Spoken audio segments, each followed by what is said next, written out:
Good morning. Welcome to the Sedgwick County Commission meeting. I'm Jill Tinsley.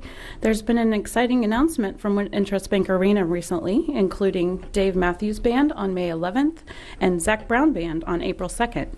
You can go to interestbankarena.com for a list of all of their concerts and events. Remember to visit sedgwickcounty.org to see the latest in county news and service stories. Good morning, Commissioners. Good morning. There are a number of items on the agenda this morning, including a proclamation for Wear Red Day and also a proclamation honoring Ronald Reagan's birthday.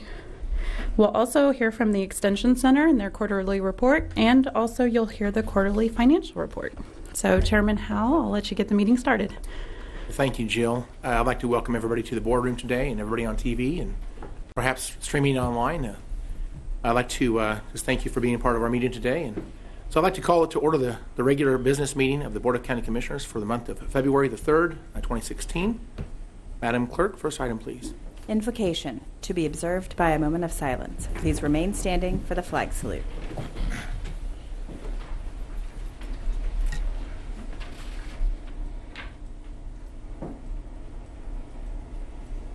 Amen.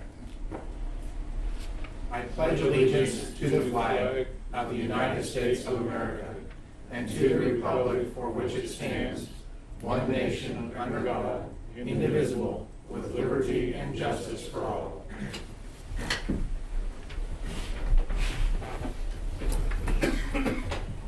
Madam Clerk, next item, please. Roll call. Commissioner Unruh? Present. Commissioner Norton? Commissioner PETERJOHN? Present. Commissioner Ranzau? Present. Chairman Howell? Present. Next item, please. Public agenda. Do we have anybody signed up this morning to speak to the Commission Board? Okay. Seeing none, as we go through the items, of course, we'll ask people to speak on the items as we go through them this morning, so that's always an opportunity as well. But as far as addressing the board in a general fashion, no, we don't have anybody signed up to speak at this time. So, Madam Clerk, next item. Consideration of minutes. Item A, regular meeting minutes of November 4, 2015. All commissioners were present. Commissioners, what's the will of the board? Mr. Chairman, I move that we adopt the meeting minutes for November 4th and November 18th, 2015. All right, we have a motion and a second. Madam Clerk, please call the vote. Commissioner Unruh? Aye. Commissioner PETERJOHN? Aye. Commissioner Ranzau? Aye. Chairman Howell? Aye. All right, thank you. Madam Clerk, next item, please. Proclamations. Item C, proclamation declaring National Wear Red Day. Commissioners, I do have a proclamation I'd like to read this morning. It says,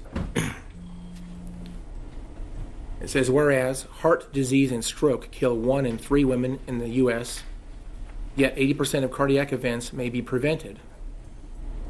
And whereas cardiovascular diseases and stroke kill 1 woman every 80 seconds in the U.S., and whereas 90% of women have 1 or more risk factors for developing heart disease, yet only 1 in 5 American women believe that heart disease is her greatest health threat. And whereas women are less likely to call 911 for themselves when experiencing symptoms of heart attack than they are if someone else were having a heart attack.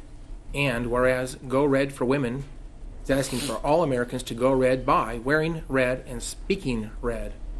Get your numbers. Ask your doctor to check your blood pressure, cholesterol, and glucose.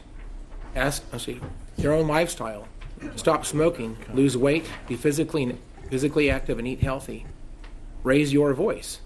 Advocate for more women-related research and education. Educate your family.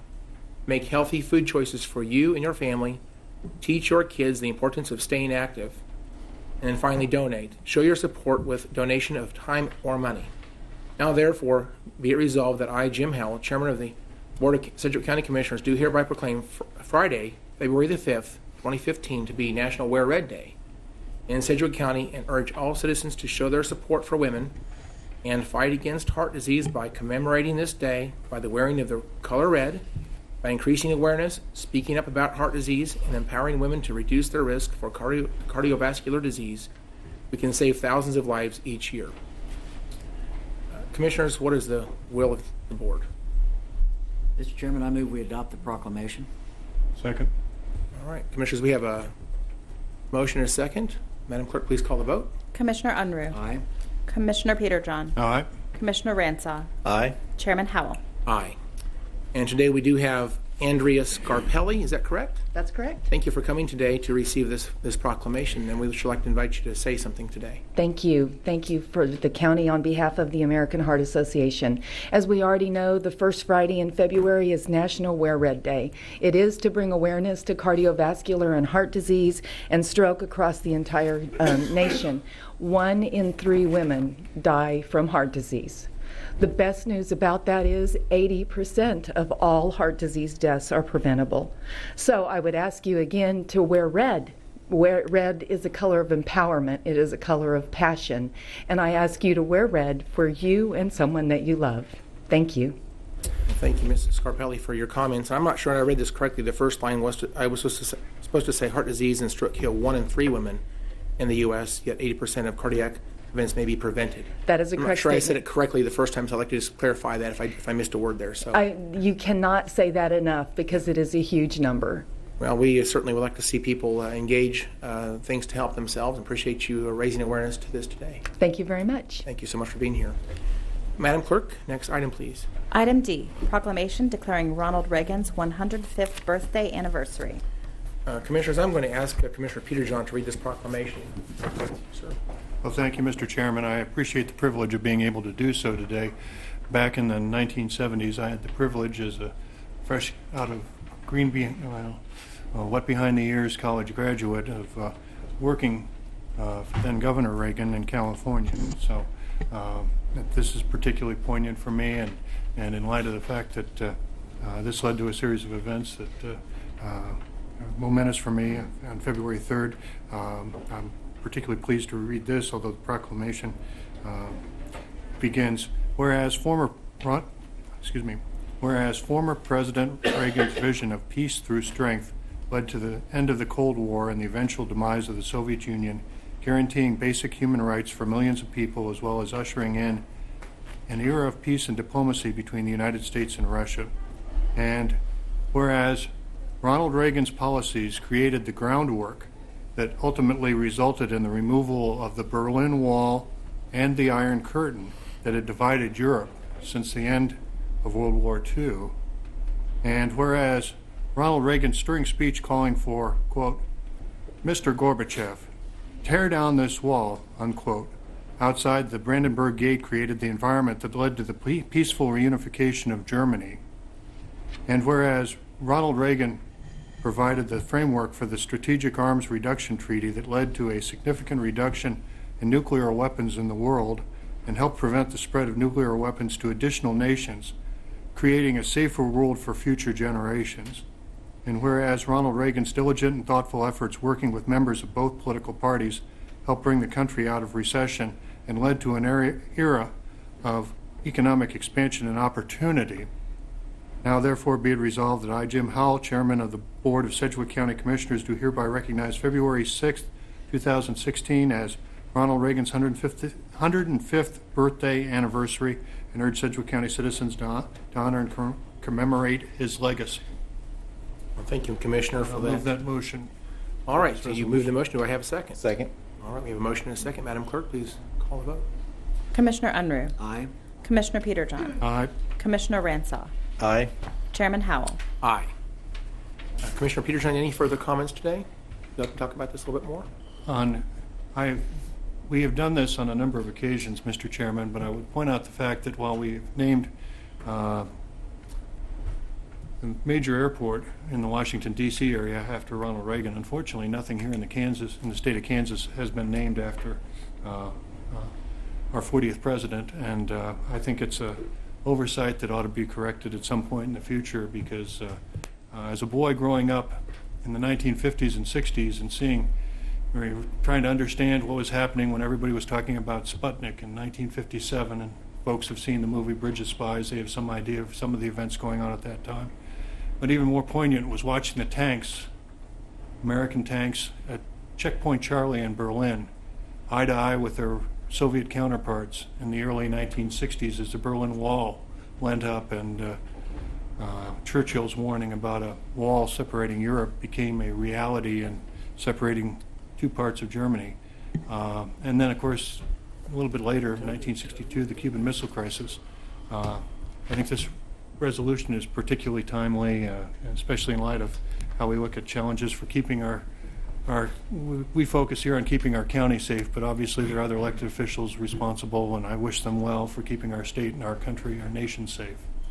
And so I very much appreciate my colleagues' support for this resolution this morning, Mr. Chairman. Thank you, Commissioner PETERJOHN. And just for the record, I think, Commissioner PETERJOHN, you did request this proclamation today, That is correct. and you are also receiving it. So just people might not would like to know that who's receiving this proclamation.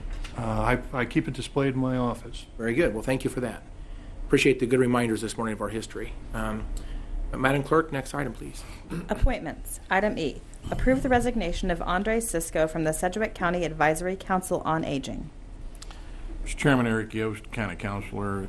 Item E is the resignation of ANDREE SISCO from the Advisory Council on Aging. She is Commissioner HOWELL'S appointment, and I would the paperwork appears to be in order. I would approve adoption of this resolution. Very good. I would like to consider item F and E going together. They're very similar. That'd be okay. Item F is the same idea, but it's for a different person than James Gulick. And item F is the resignation of James Gulick from that same Advisory Council on Aging. He's also one of your appointments, Mr. Chairman. And the paperwork appears to be in order. I would urge adoption of that. Very good. Commissioner Renza? Mr. Chairman, I move we take the recommended action on items E and F. All right, thank you. Second. Commissioners, I do have a motion and a second. Any further discussion? Seeing none, Madam Clerk, please call the vote. Commissioner Unruh. Aye. Commissioner PETERJOHN. Aye. Commissioner Ransaw. Aye. Chairman Howell. Aye. All right, Madam Clerk, next item, please. Item G. Resolution reappointing Kenya Cox to the Sedgwick County Community Corrections Advisory Board. Commissioners, what's the will of the board? Mr. Chairman, I move we take the recommended action. Second. All right, we have a motion and a second. Any further discussion? Seeing none, Madam Clerk, please call the vote. Commissioner Unruh. Aye. Commissioner PETERJOHN. Aye. Commissioner Ransaw. Aye. Chairman Howell. Aye. And just to point out, the next three items are also very similar. So, Madam Clerk, please call the next item, and as we discuss them, I'd like to consider doing H, I, and J together, please. Item H. Resolution appointing Joe Brown to the Sedgwick County Advisory Council on Aging. Mr. Chairman, I'd like to make a motion that we take the recommended actions on items H, I, and J. Second. Sorry, That's fine. jumped in there. It's okay. All right, we have a motion to accept the appointments of Joe Brown, Robert Baker, and Clifford Helms. And we have a motion and a second. Any further discussion? What? Just one clarification. The first one appoints Joe Brown. Oh, I mean, all of these appoint them. I thought you said All three of these are resignation. appointing Appointed. to the same board. Yes. So three different people to the same board. And all right. If we're clear, no further discussion, Madam Clerk, please call the vote. Commissioner Unruh. Aye. Commissioner PETERJOHN. Aye. Commissioner Ransaw. Aye. Chairman Howell. Aye. I do see at least one of those members here today, so we do have our county clerk here to swear you in. So Robert Baker, please, up. Oh, Come on. that's Joe Brown. And Joe Brown as well. Oh, Thank you. we've got two. Two. Here we go.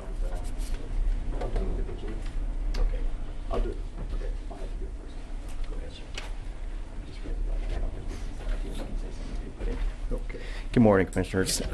I'll be swearing these in individually. I do solemnly swear that I will support the Constitution of the United States, the Constitution of the State of Kansas, and faithfully discharge the duties of the office as Sedgwick County Advisory Council on Aging, so help me God. I do. Congratulations. Thank you. If you'd like to say anything, more you can. Okay. I would like to just say for Bob Baker, since he's walking away here, I've known him for a very long time. You know, he cares greatly about this topic. I sure appreciate him stepping up to take responsibility and serve this county on this board. Thank you. Thank you, Bob Baker. I do solemnly swear that I will support the Constitution of the United States, the Constitution of the State of Kansas, and faithfully discharge the duties of the office of Sedgwick County Advisory Council on Aging, so help me God. I do. Okay. If you'd like to say anything, you certainly as well. Just want to thank the commissioners, Commissioner PETERJOHN, and it is an honor, and I respect the appointment, and I'll do my best to be a good servant. Thank you, sir. All right. Thank you. Commissioner Peterjohn? I was just going to thank Mr. Brown for his willingness to serve and appreciate you coming down so that we can get you sworn in this morning. Thank you. Thanks to both of you very much for coming out today and for stepping up to serve. I really appreciate you doing that. Madam Clerk, next item, please. Item K, resolution reappointing Chuck Warren to the Wichita-Sedgwick County Metropolitan Area Planning Commission. Commissioners, this is my appointment. I'd like to go ahead and make a motion. We would adopt the resolution to appoint Chuck Warren to this board, please. I hear a second. Second. All right. We have a motion and a second. Any discussion? Seeing none, Madam Clerk, please call the vote. Commissioner Unruh? Aye. Commissioner Peterjohn? Aye. Commissioner Ransaw? Aye. Chairman Howell? Aye. All right. Thank you. We're moving right along. We are ready for Madam Clerk. Next item, please. Item L, notice of appointments and resolutions appointing commissioners to various boards and committees. Okay. This is related to a number of reassignments to different boards by the chairman. Some of these are board appointments. Some of these are by me personally. So anyway, I guess I would like to make a motion. We would approve the appointments and adopt resolutions. Second. All right, we've got a motion and a second. Any discussion by the commissioners? All right. Seeing none, Madam Clerk, please call the vote. Commissioner Unruh? Aye.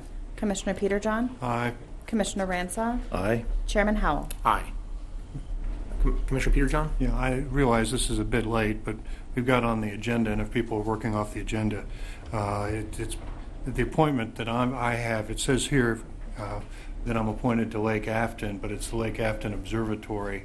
We're working to try and get that facility reopened, and there's an effort to reconstitute the board, and for some reason it just says Lake Afton here, and we really don't have an advisory board just for that county park. So I wanted to get the clarification on the record, Mr. Chairman. Thank you.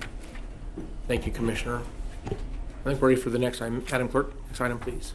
Planning Department, item N, DER 2015-9, proposed amendments to Section 4E7 of the Wichita-Sedgwick County Unified Zoning Code regarding minimum lot size and separation requirements for rural home occupations. Good morning, Commissioners. Dale Miller, Planning Staff. As indicated, this is an amendment to the Unified Zoning Code to change some of the provisions dealing with rural home occupations. Very briefly, a rural home occupation is a specific set of uses. There are 19 that are listed in the zoning code. Some of the types of uses that are considered to be rural home occupations include animal care, repair of equipment and vehicles, machine shop, household dining, subject to a maximum size, lawn care, and sale of firewood.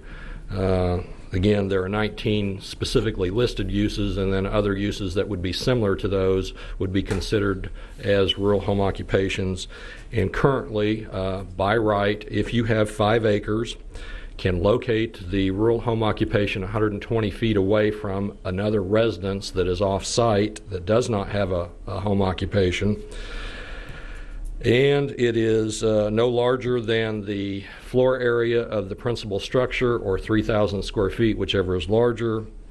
You can run a rural home occupation by right. And so the proposal before you today is to reduce the standards dealing with the minimum lot size and the separation from an off-site residence from the 5 acres and 120 feet to 2 acres and 75 feet. And this has been reviewed by the Planning Commission. They recommended approval. Try and answer any questions.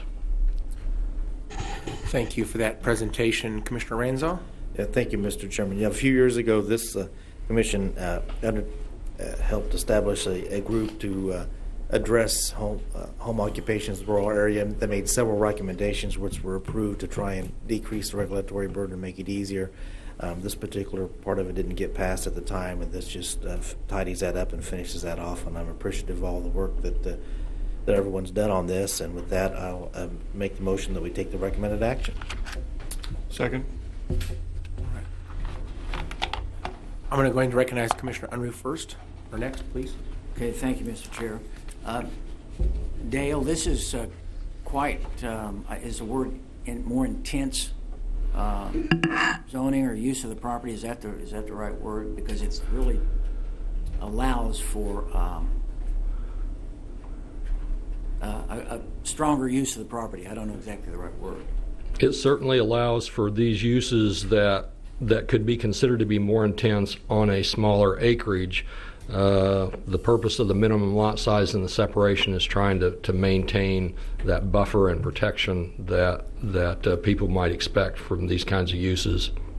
Will this, do you think this will create problems for a lot of suburban residential areas that are 2-acre lots that have tried to get out of the city? So you've got a group of folks on 2-acre lots with built, relatively nice homes.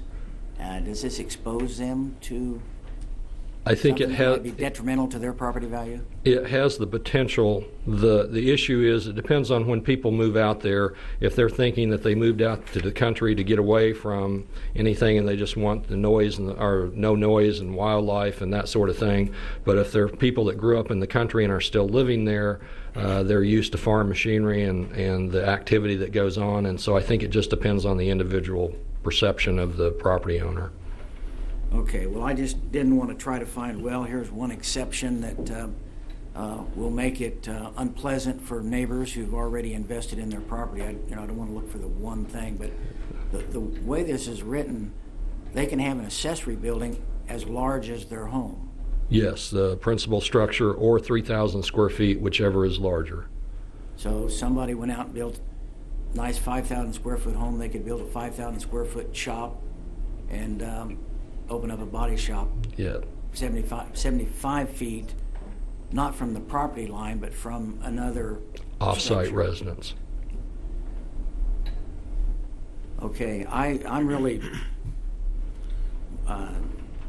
concerned about how that might impact someone that's already a property owner there and their ability to enjoy their property. But the Planning Commission are more experienced in this than I am, and they approved it 8-1. Is that what you said? Correct. The objector, what was his objection? Do you recall? As I recall, his concern had to do with communities that would be potentially annexing this land. Then those uses would have to be taken in as non-conforming uses. And his concern dealt with the notion that each community ought to be able to review these things instead of having them as de facto already in place. Okay, well, I'm uncomfortable about this, but I'll listen to the other discussion. That's all I have. Commissioner Peterjohn, do you have further comments? Yes, please. I would like to weigh in because I know this is something that's been worked on quite diligently at several different levels, and I'd like to express my public appreciation to not only some citizens I know who've worked to try and make this community more competitive and provide more clarity in this process, but also to the folks on the Metropolitan Area Planning Commission who I know have put in some serious work.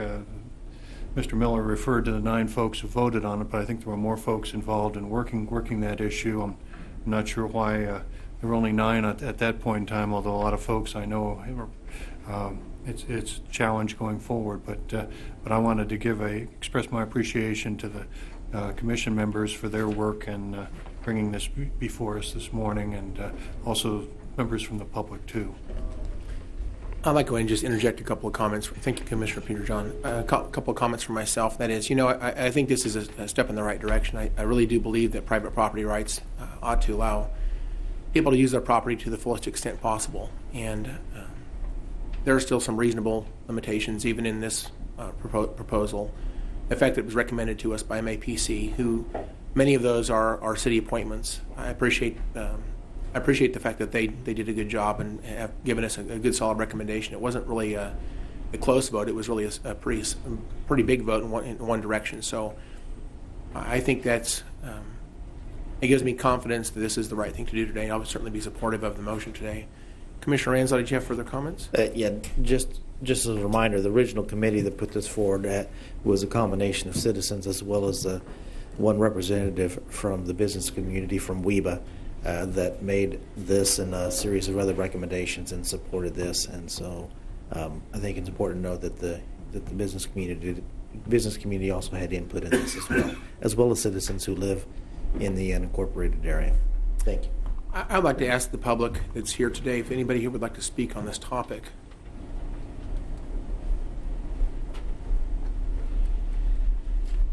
Good morning, Commissioners. My name is Charles Peaster, and I live at 9453 North 135th Street West. Several years ago, there was some ad hoc committee set up to change the Unified Zoning Codes, Wichita-Sedgwick County. And one of the proposals we made was this very proposal, to change it from the 5 acres and the 175 feet, because at that time it was property line to property line, not house to house. And we felt like that was too confining, didn't allow people to do what we thought they ought to be allowed to do, even on 2 acres. The 75 feet is house to house, not property line to property line. We made this recommendation back then and it didn't get approved, and then since then it has gone to the MAPC. The MAPC discussed it. I was there, discussed it. And I'm glad to see that this has finally come forward. And the only one question I have is to Dale, has the city approved this yet? Because this is a unified zoning code book. The city has to agree to it also, do they not, Dale? I can answer. Thank you. It is a unified zoning code, but there is a clause that says that if only one governing body approves a particular section, then it only applies in the jurisdiction for that governing body. Since this wouldn't impact the city of Wichita, we didn't really plan on taking it to the city of Wichita, since they don't. Rural home occupations probably wouldn't be appropriate inside the city of Wichita given the lot sizes. But so it would be effective if you approve it and you're the only governing body that does. Thank you for that explanation. Commissioner Unruh? Thank you, Mr. Chair. Dale, another question. Do people on less than 5 acres now have the opportunity to apply for conditional use for these sorts of activities or not? On less than 5 acres, the minimum was, is it 5 or 2? 2, yes. If they have 2 acres, they can apply for a conditional use and have these standards waived if they can't comply with all the standards. But the lowest that you could get by conditional use is 2 acres, 5 acres by right, the way it is now. Okay, so this just expands the by right opportunities for. Correct.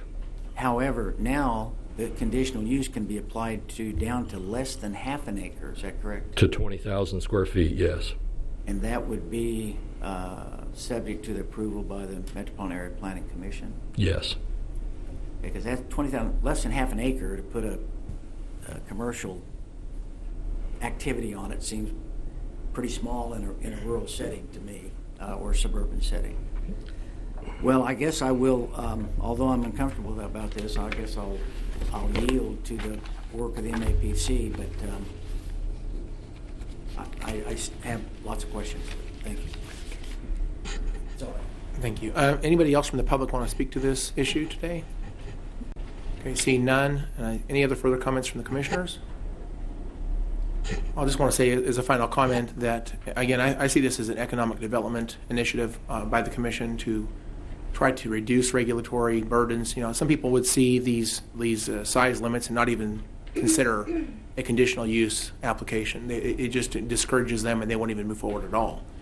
So by making this change to a by right, so they don't have to actually apply for exemptions to our standards, I think it encourages people to think about how they can develop a home business.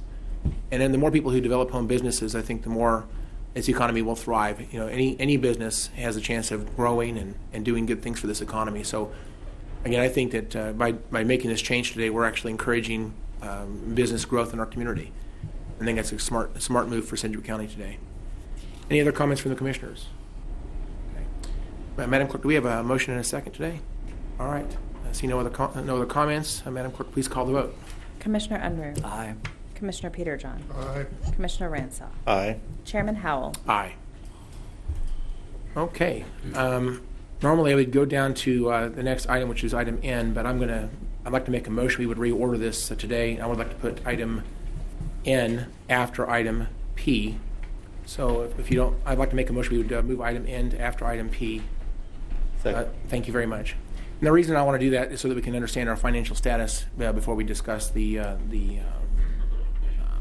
economic development topic this morning. So with that, we have a motion and a second. Any discussion? Seeing none. Madam Clerk, please call the vote. Commissioner Unruh. Aye. Commissioner PETERJOHN. Aye. Commissioner Ransaw. Aye. Chairman Howell. Aye. Madam Clerk, next item, please. Item P, presentation of the quarterly financial report. Actually, let's do item O next. My apologies. All right. Item O, County Extension quarterly report. Thank you.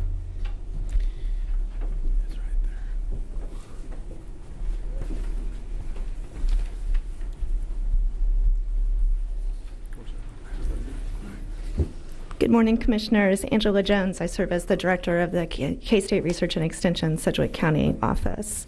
Thank you so much for the opportunity to come down this morning and visit with you briefly about some things that are happening at the County Extension office. I am happy to report that I have served there as Director for 20 months as of this month, which seems like it's gone really, really fast. My main objective over the past 6 months has been to dramatically increase the visibility of what we do at the Extension Center to the community. Our office has overhauled our website completely, added all of our events that are offered to county citizens online now. They can register and get more information. That website is www.sedgwick.ksu.edu. We've also created a new Facebook page and have added some additional social media, developed an electronic newsletter that is emailed out every other week.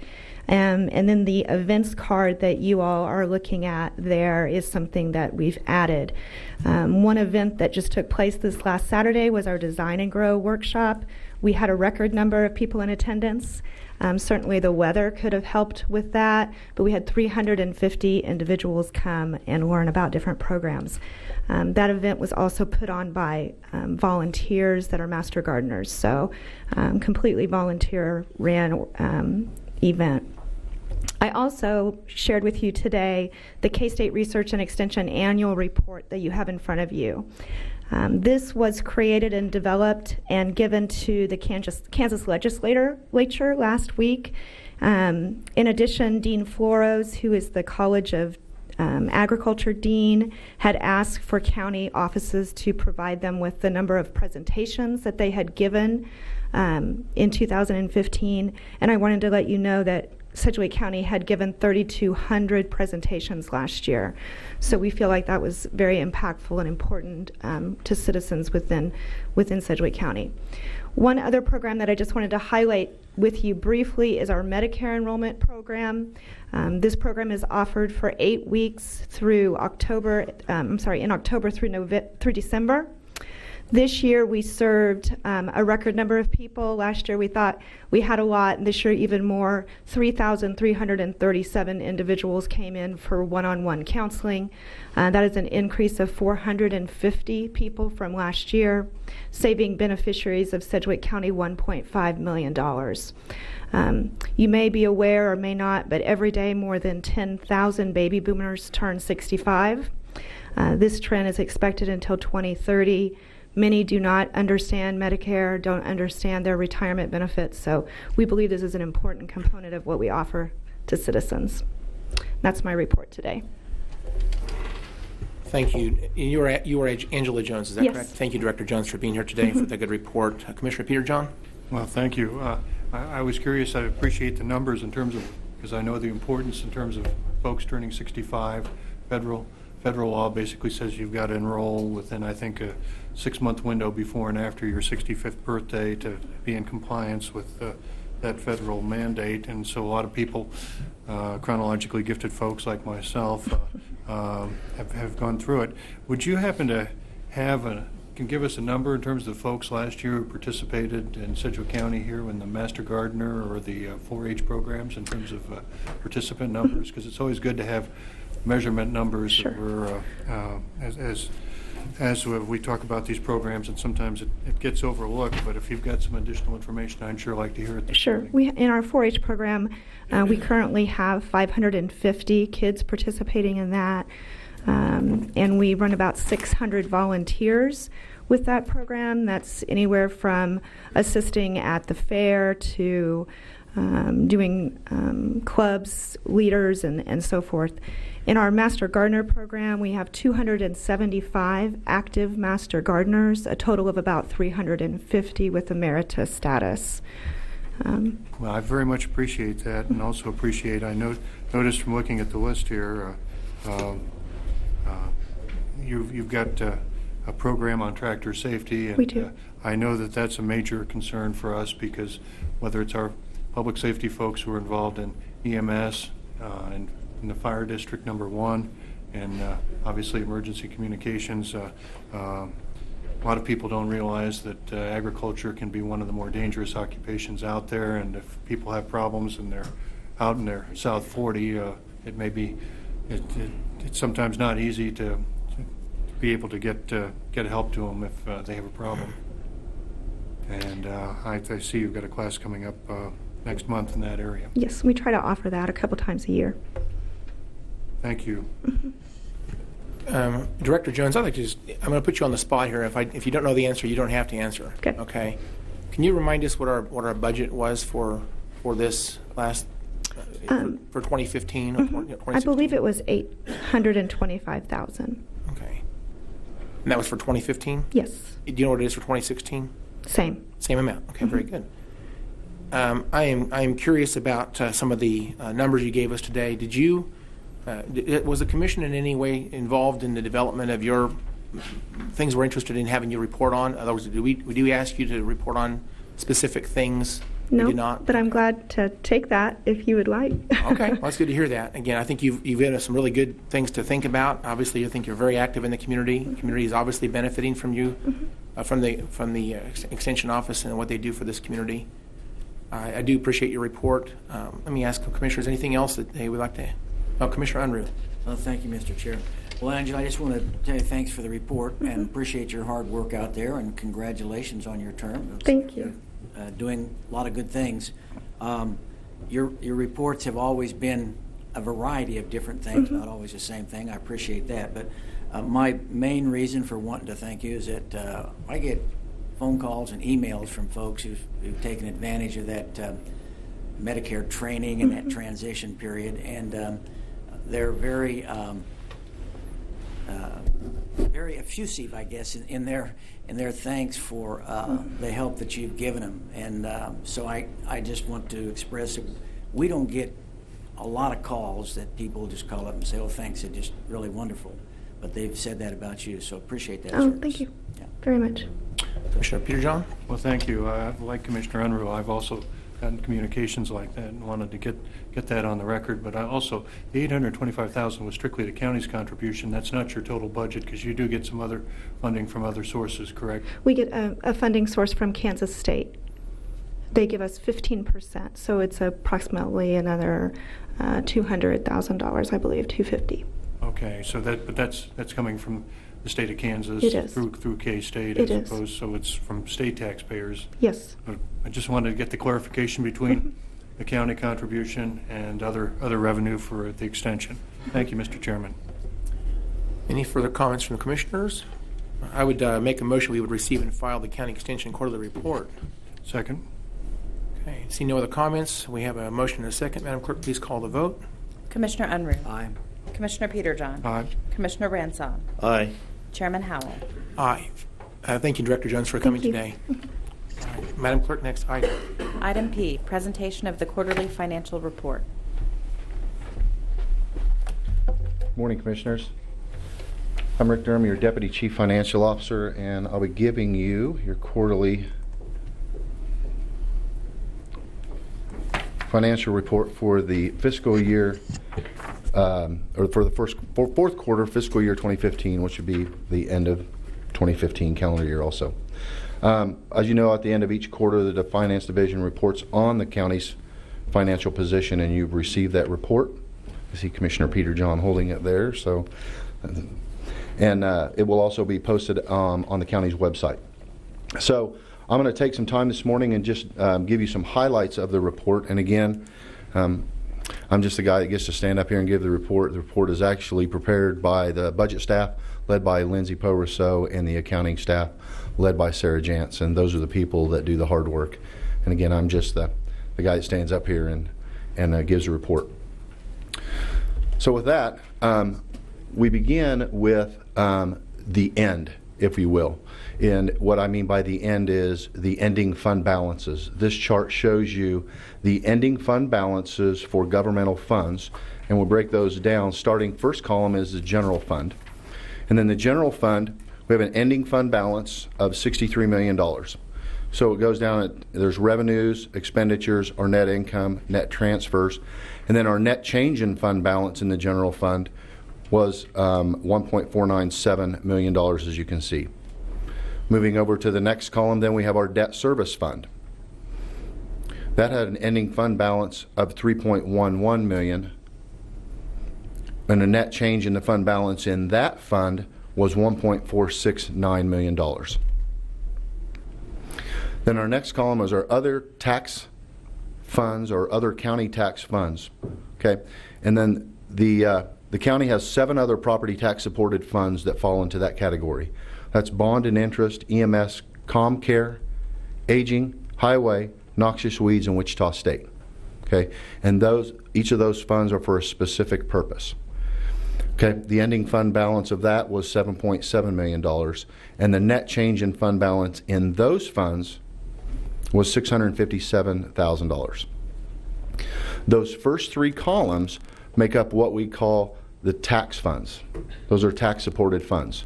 Then as we move to the right, then we get into other county non-tax funds or non-tax supported funds, and those are special revenue funds that are not supported by property tax. There are 31 operating funds that fall under that. The ending fund balance in those funds was $26.6 million. And the net change in fund balance in that was a deficit of $2.97 million. Then we move into the Fire District Fund, which is its own fund, that had an ending fund balance of $3.2 million. And then we total those for the total governmental funds. And that's the far right column. So we have an ending fund balance of $103,693,000. I make the distinction of those first 3 columns because those are the tax supported funds. Those are county tax supported funds. And then as we move forward through the presentation, we're going to highlight county tax supported funds when we look at revenues and expenditures, so it encompasses those 3 columns and not just the general fund. So for county property tax supported funds, on a budgetary basis, our net revenues were $232.6 million. And you can see the increase there. And there were increases, and we'll get into the specifics of what those revenues are as we move through the briefing. County property tax supported funds net expenditures were $232 million. And again, I have a chart that shows specifics that what go into those expenditures. So what we show here is just the percentage change on the overall. So we see revenues increased 1.2% while expenditures increased 2.1%. And then the next chart also does a wrap up. It shows a net income of $600,000. And if you go back to that first chart that I showed you, those first 3 columns, we had net change fund balances of 1.497, a deficit. Then we had a positive number that was almost equal to that. And then the $657,000 of net change fund balance, or in the other property tax supported funds. So we come to that property tax supported funds have an ending fund balance of about $600,000.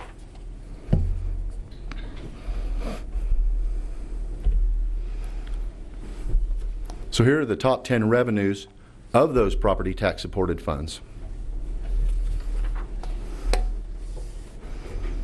The first 4 items there represent a $4.18 million increase alone.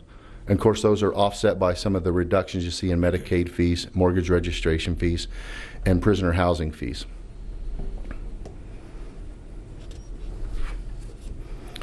Sales and use taxes. The receipts in 10 of 12 months of 2015 exceeded those of the same months last year. And the large percentage increase you see in insurance fees is attributed to the rate change in EMS. Moving to key personnel expenditures. Of course, personnel is your largest single category of expense that we incur at the county. Okay, so the most significant increases occurred in the retirement contributions and overtime, or a 9.9% increase, and that's a function of what Capers is, the changes that they're making. And then the other is a 9.7% increase in overtime, and that's largely due to staffing at the adult detention facility, the overtime and the staffing there.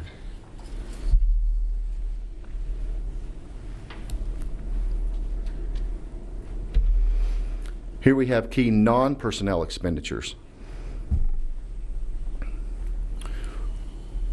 So the largest increase there would be the 25.2% in grant awards, and that is due to the $5.3 million for the zoo payment.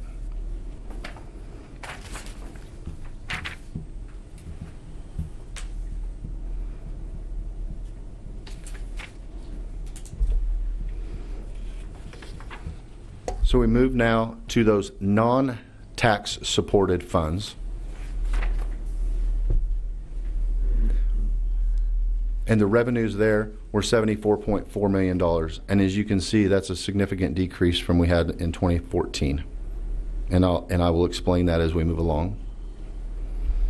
Here we have net expenditures, which were essentially flat from the last year. There's the percentage breakdown of that, the revenues decreasing by 7.7% and expenditures increasing only 0.2%. So let me get to the reason for that. As you can see, if you will, the third line on that chart, the state revenue for affordable airfares. We're still dealing with the way the state funds us, the state fiscal year differences. And it's an agreement that we receive 90% of the funds in July, which is the first quarter of the state fiscal year, and then 10% later, and we have not received that 90% payment for the first quarter of the state fiscal year. So that accounts for that huge decrease in revenue that you see, the 7.7%. So that accounts for $8.48 million of that.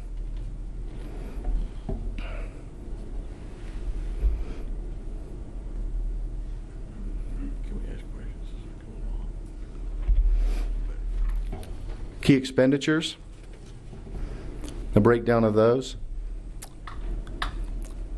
Again, there's some large percentage changes, but they don't represent large dollar amounts necessarily.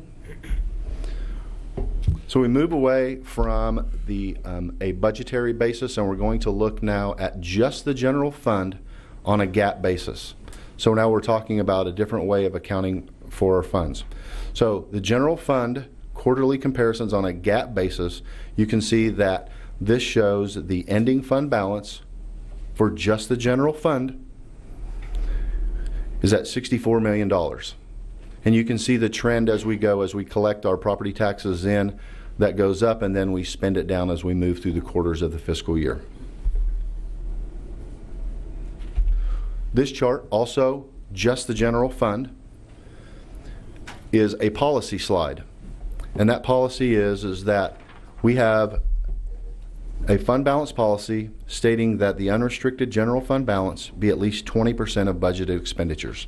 And that 20% line is identified by those brown diamonds at the bottom. And you can see we ended 2015 at 28%.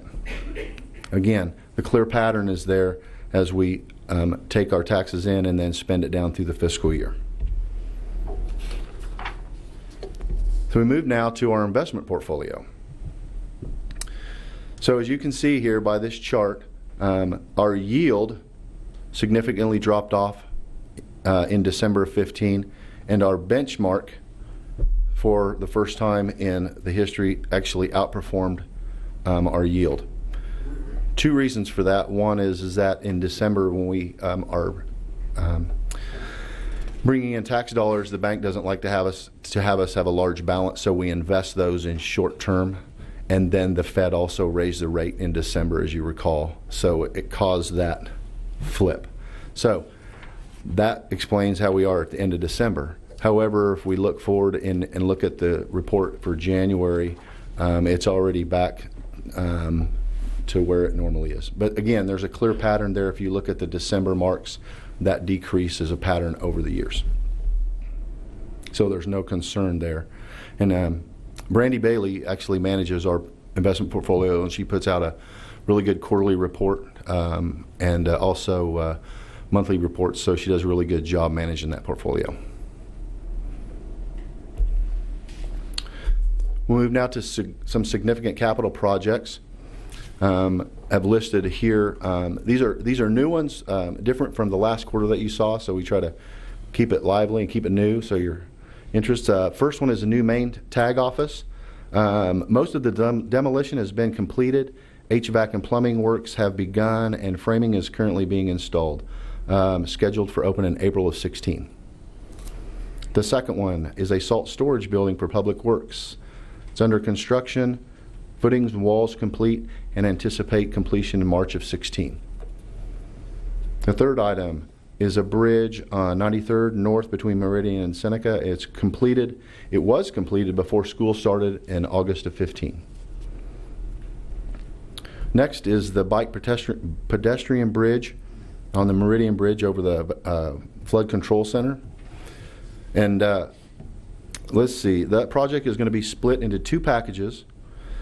So the contractor is currently waiting for fabrications on the new expansion joints, and the site work is to be completed in the fall, and the pedestrian bridge will utilize federal funding and will be let by KDOT.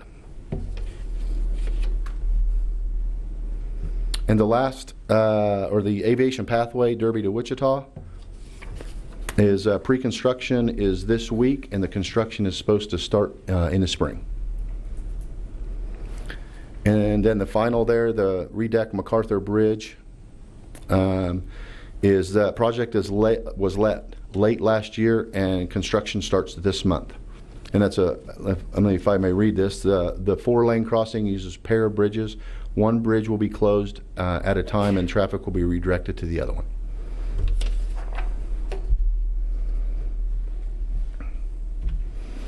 Okay, so we move back now to, we look at fiscal stress or Sedgwick County trends in some of the metrics that we measure.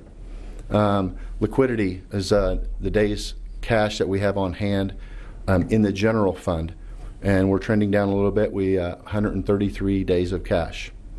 Flexibility is that same measure that you saw on the general fund chart, that 28% at the end of the year. So that measures our flexibility. Our property values, that's taxable value per capita, is slightly up over the previous 2 years. Our debt per capita is essentially flat. Debt burden also essentially flat. Effective property tax rate essentially the same and flat. And our property tax reliant is for 2015 is at 36%. So, Rick, that debt burden of 14 going down to 2%, you don't believe is significant? Arrow down? Is that what you're trying to? Yeah. I mean, in some things 2% doesn't matter, but in my estimation, in this particular issue, I would say that that's a good trend. But okay. Just want to point that out. Yes. Thank you. Okay.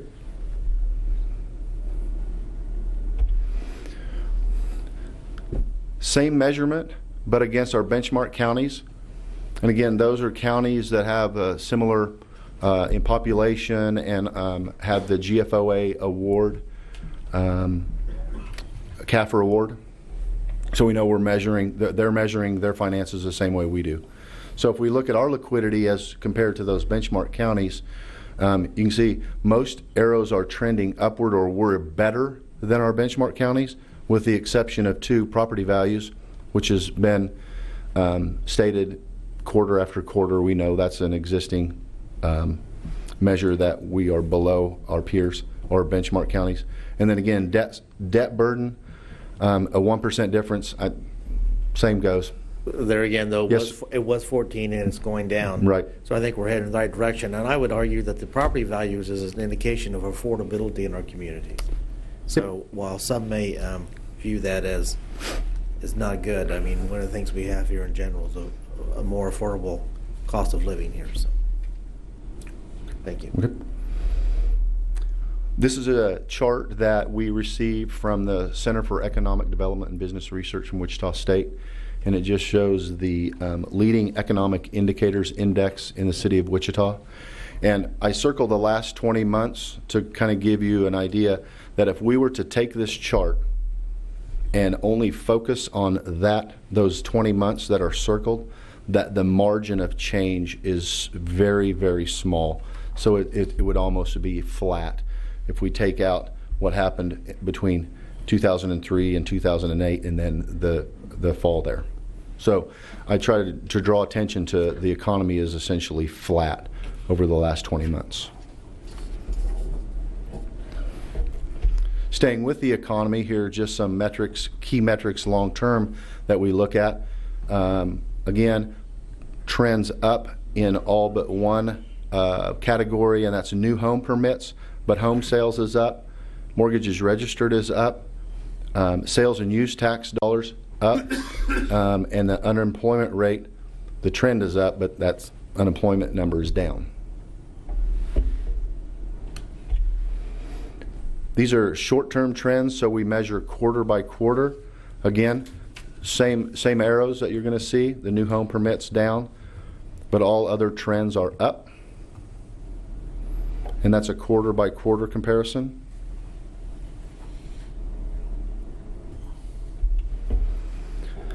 So move on. Some of the potential threats that we see when we look at is the Department of Labor's action for the FLSA classification. If you're familiar with that, right now that is on hold. So there's no action being taken at this time, but we see that as a potential threat in the way that overtime is paid and figured. State programs obviously looking to fill fund gaps. The state budget continues to be a concern for us. And again, the local economy, as you saw by that leading indicator slide, is relatively flat. So any growth that we see is very sluggish. And then key points, expenditures continue to outpace revenue by 2.8% in the property tax supported funds. And largely that's due to the one-time payment to the zoo. The general fund deficit for 2015 fiscal year, but it was less than we originally forecasted. Sedgwick County continues to be smaller and more focused. The local economy continues to recover slowly. So in conclusion, generally our 2015 financial performance was consistent with what we expected. We did use fund balance in tax and non-tax funds, but our fundamentals continue to reflect a strong financial position. So with that, I would stand for any questions that would be forthcoming. I'm sure we'll have some questions probably. So, Commissioner Ranzau? Just with respect to our fund balances, I know we have restricted and unrestricted. That's correct. If someone could send me an update on that, on how much is in unrestricted and what all is in the restricted and how much, just so I can get an update on that. Thank you. Commissioner PeterJohn? Thank you, Mr. Chairman. A couple different points in terms of going through here. In your presentation, Rick, you mentioned and showed a pretty significant increase in capers payments that the county was having to make, and with the challenges Capers has had overall, and I think it was close to 10%, maybe just a shade under that for last year. But I was looking back over several years. This has been kind of an annual event that's put significant financial pressure on the county, since we've got a large number, over 2,600 full-time employees. I'm thinking in terms of Capers, you go back several years, you're looking at 30, 40, 50% increases, and that's got to be one of the larger, certainly on a percentage basis, it's one of the larger expenditure growth areas that we have here. And I don't know if we've gotten any sort of an update from Capers in terms of what we can expect going forward, if there's anything that you might be able to give us and prospectively looking forward, because I know I anticipated a bigger increase for 16 than we got, but I'm not sure when we get those requests. But that is one of the cost drivers in the county budget. We will get you a Capers update. Well, I appreciate it. You mentioned one time, and obviously the elephant barn expenditure of $5.3 million that was approved in 2014, but actually paid last year, was the largest single item we had. But we also, I was thinking, we sold off some county property. I think that was about was a little over $1 million. Yes, sir, so we kind of Furley netted land. out about $4 million. Correct. Would that be a fair statement? Yes. Okay. If those were the two largest items on it. You'd mentioned in terms of potential threats going forward, I'd throw out, and I mentioned this at staff meeting, there's a push on with new mandates from the feds that would significantly increase electric utility rates, and there's going to be a public meeting that the Kansas Department of Health and Environment has scheduled for March 7th from 2 to 4 at the Extension office. And for folks who are concerned about increasing utility costs and new mandates from Washington, D.C. onto the electric utilities here in Kansas, of course they'll try and pass through, and they may have some stranded costs because there's been efforts to mandate other primarily pollution control related costs, but with the newest mandates they're just going to have to shut down plants, and there could be some significant costs. And I think that could have a potential impact a couple different ways, because one, obviously if we shut down facilities for electric utility companies, that's going to impact the tax base. Utility property is the highest assessed in Kansas, and I would certainly add that as a potential challenge going forward. Looking at information here in terms of the local economy, we'll see what the appraiser has to say when he gives us a presentation here sometime in the next few weeks, and the new appraisal notices begin to go out in March. At this point in time, we really don't have any idea what direction that may be going. Is that correct, Rick? That's correct. Okay. I wanted to kind of add that potential threat to the record, and I think this report kind of demonstrates a way of indicating that we had some significant challenges that predicated a lot of the difficult decisions that we had for our 2016 budget discussions earlier this year, and these showed up on it. Let me jump into, and I've got my proverbial green eye shade here. On page 35 of the report itself, we've got the Intrust Bank Arena Subfund, and I wanted to, from looking at this page and related documents on where we are, it looked to me like our reserve fund, our ending balance, dropped about $600,000, and even further back, I believe we had over $4 million in accumulated depreciation for the arena for last year, and so that would indicate when you included that depreciation into the equation, that had a significant impact on their year-end numbers. And you wouldn't mind commenting on the enterprise fund, because that's the big part of the county enterprise fund budget, Rick. I'd appreciate it.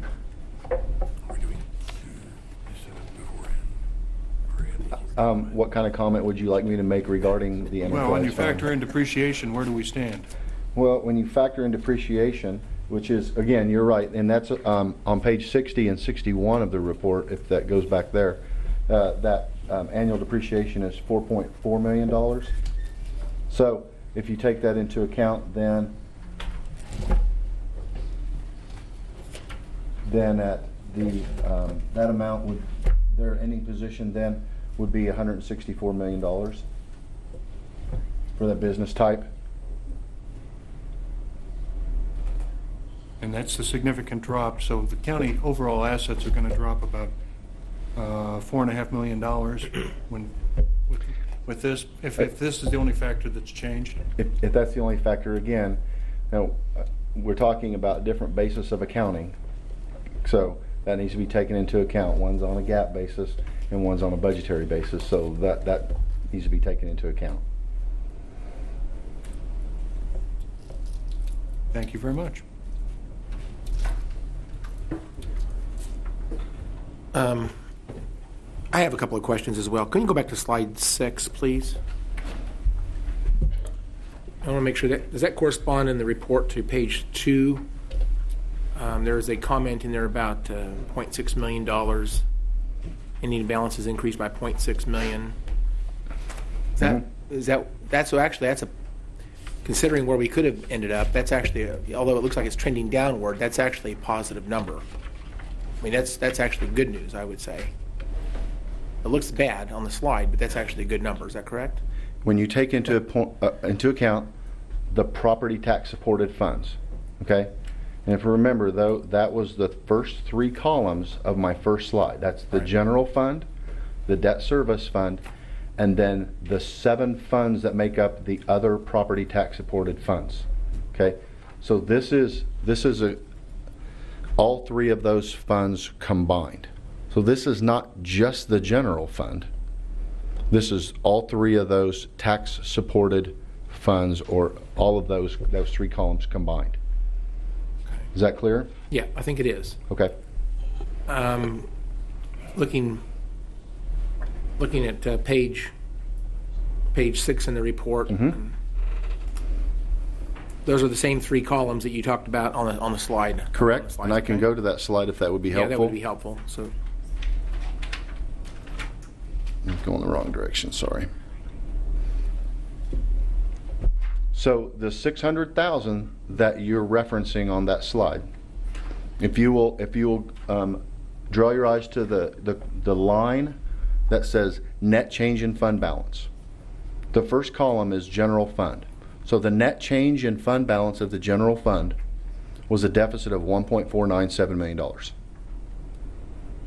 Then the next column is the debt service fund, which had a net change in fund balance of a positive, right, of essentially the same number, a $1.469 million.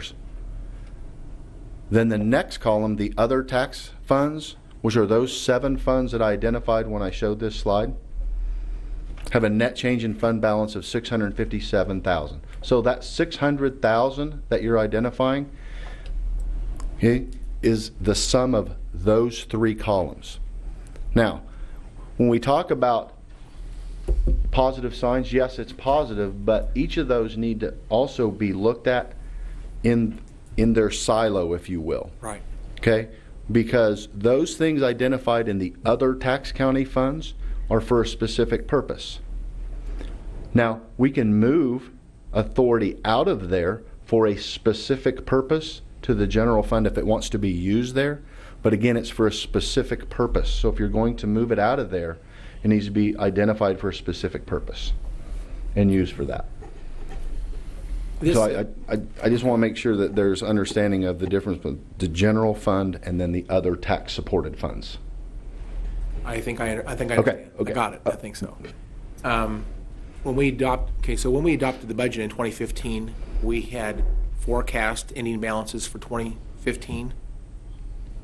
Is there a slide that compares where we actually ended up in 2015 compared to what we thought we would be at when we adopted our budget? There's not a slide that compares that, but I can tell you from the first quarter report for 2015, and I believe that we forecasted a net change in fund balance of something to the order of $5 million. Does that sound right? In the general fund. Right. That was So primarily due we to ended up at 1.497. So I don't. Right. So again, that was probably primarily due to the commitment to the zoo for the 5.3 million, I would assume. The initial forecast? Yes. Yeah. So actually, compared to that, we actually ended up in pretty good shape. Yes, we did. Okay. All right. So just going to look at a couple more slides real quickly. On slide 17, I'm sorry for jumping around here, but slide 17, there's a lot of concern by people who are private investors trying to figure out where to put their money. They perceive there's a lot of risk right now in the markets. Can you remind me once again? I'm not sure what I'm looking at on this slide here.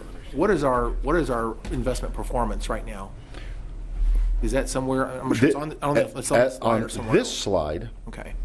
So right now versus this slide is different. Okay. Because at the end of January, we're much better than we were at the end of December because of what the Fed raised the rate.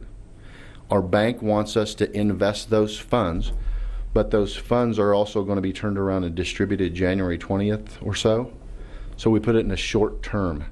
Anything that you invest in short term right now, you're not going to get any return. But it's also low risk, so you might, if the market drops right then, you're also protected. Is that true? That's correct. Okay. So what you're looking at, as far as this slide goes, is that our benchmark, which is the 1-year treasuries, increased. So we see that increase. So we see that for the first time in the history of this chart, as you see, the benchmark shows that it outperformed for 1 month our actual return. But then in January, it goes right back to where it was. And you can see the trend there in December. Every December, our rate goes down because of that function of investing those in short terms. Very good. Thank you. I'm making it back up the other way. Slide 13. I'm sorry, I'm making it back the other way. All right. The affordable airfares topic. I guess when we have these one-time changes in what we do here, again, this is a change in we're not going to see our affordable airfare money funneling through the Sedgwick County government from this point forward, as far as we know. It'd be nice to recreate that chart with that in mind. Could you do that for me? I would sure appreciate seeing this recalculated with that line subtracted off the chart entirely, because it kind of distorts the end there. That 7.7% of negative performance. I think it would probably be a positive number if the airfares was taken into account. But I'm not sure if I'm seeing that correctly. Any thought to that? I can take that out of there. That's easy enough to do. In fact, there's a couple of other charts where I think we see some negative numbers. But again, the explanation, of course, is the elephant barn. Go ahead, sir. We can. I mean, the charts can be recreated taking those out. Okay. But maybe it's a supplemental chart, because I think it's important to show the true picture of what happened, because you can't just eliminate the things that were big swings, or else then you're not showing a true picture. I totally agree, and I appreciate that clarification. So I want to see this chart as it is, but I'd like to see what it would look like if that wasn't on the chart. So, so I guess just an extra chart to add to the mix here.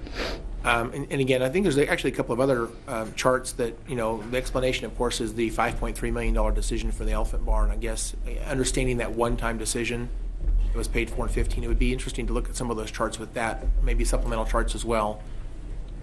Taking that into account, understanding that was a decision that was made by the Board of County Commissioners. What does our performance look like with that in mind? So taking that one item off those charts to make supplemental charts. I hate to add to your burden, but it would be very helpful to see those. Because that kind of distorts the end numbers in so many different ways. It's hard for us to really understand where we are with those things mixed in the way they are. So I think that's all my questions for just a moment. Commissioner Peterjohn? Thank you, Mr. Chairman. Let me jump back and go through a little bit of history here. On page 7 of your presentation, Rick, you're showing one of the bigger decreases, both in percentage and the largest in dollar change, was the decline in mortgage registration fees that was caused by the state However, as I recall, this is not as big a percentage or as significant as we had initially anticipated. Can we anticipate, do you have any feel in terms of whether we'd probably be looking at a similar sort of reduction for 2016 in these mortgage registration fees? Obviously, it's partially dependent on how much activity there's in the housing market too, but with the changes coming down from Topeka on that is one area that we do have a state mandate that's impacting county revenue negatively. You know, we discuss in the report that that number is going to be hard to pinpoint as moving forward as the mortgage registration fee goes away, and it's going to, as we go forward fiscal year to fiscal year, you know, it goes to zero, but then the per page filing fee changes. Goes up. So we don't know what the balance of that is yet. So I think to answer your question is, do we have a good feel for what that is? Another case of uncertainty that we have. That's correct. Okay. Let me jump to page 19 in the quarterly book is the bond and interest. And I noticed we had anticipated for 15 having a ending fund balance of a little less than 1.4 million. We ended up at about 3.1. And that's the big difference in your second column as part of your presentation, I think, on page, I'm not going to get us tied up if you can look at it. Is there some sort of a timing issue why we've got that larger balance, or is some other factor at work? You know, I'm not sure, but let me get details on that and give that to you. Thank you. That's all I have, Mr. Chair. Can you please go back to slide number 9? Talking about it. I think it's slide 8 and 9 actually. Probably 8. Maybe slide 8 would be more interesting to start off. On personnel costs, I'd like to review that real quickly with you. Okay, so insurance premiums is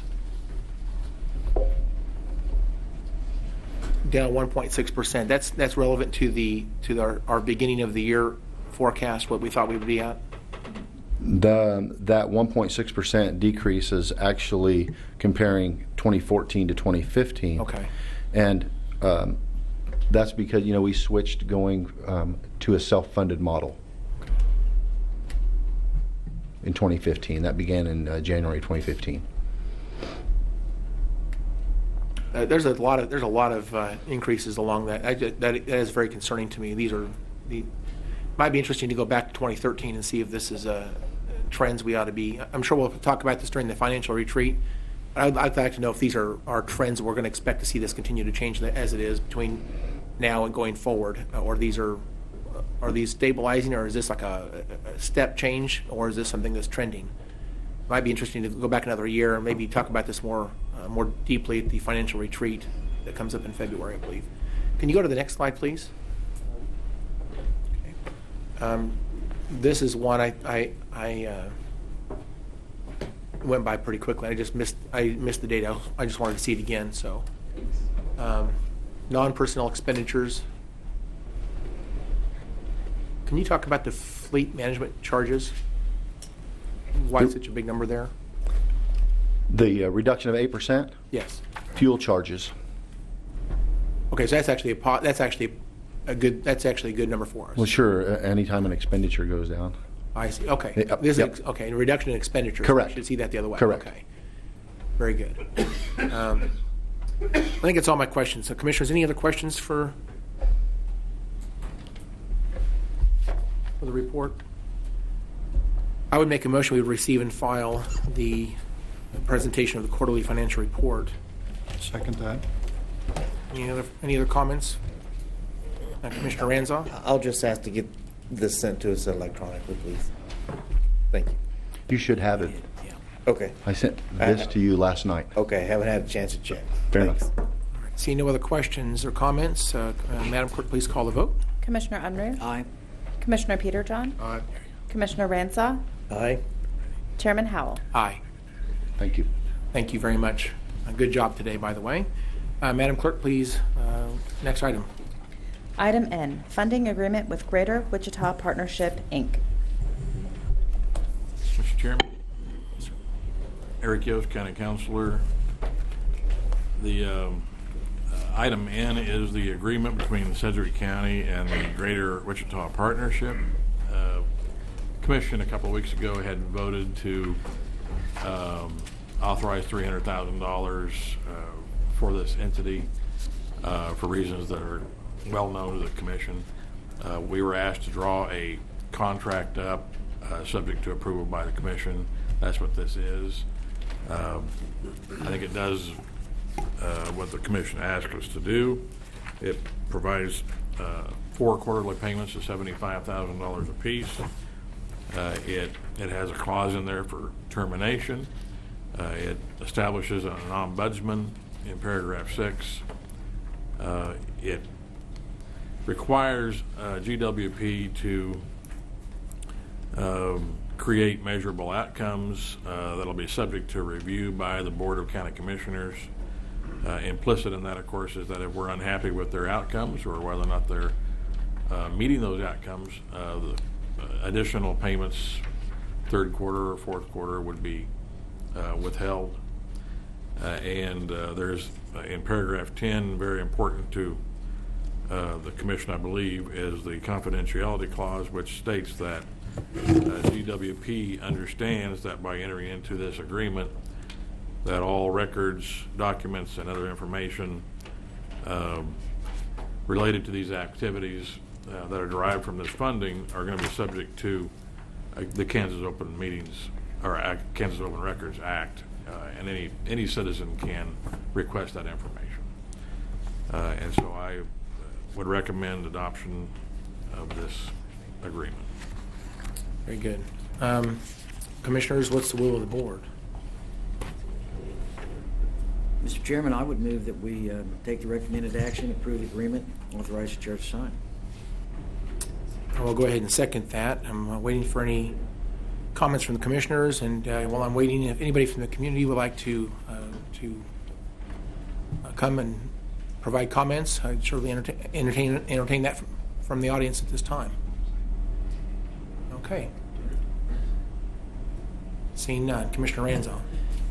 Thank you, Mr. Chairman. Yes, appreciate some of the changes that have been made on this document. I'm the one that made the motion last week to try and do these, and we're getting closer. However, I'm disappointed that we still don't have any measurable outcomes, and that's very important. So I would like us to table this at the very least until we get some measurable outcomes. I did make that motion last time.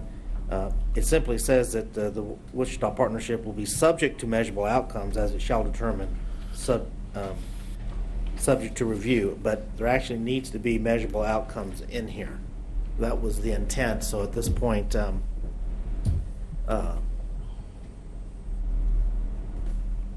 it doesn't really meet, that doesn't fully meet what was intended with the motion last week, and I think we owe it to our citizens to make sure we have some measurable outcomes in there. And I guess I would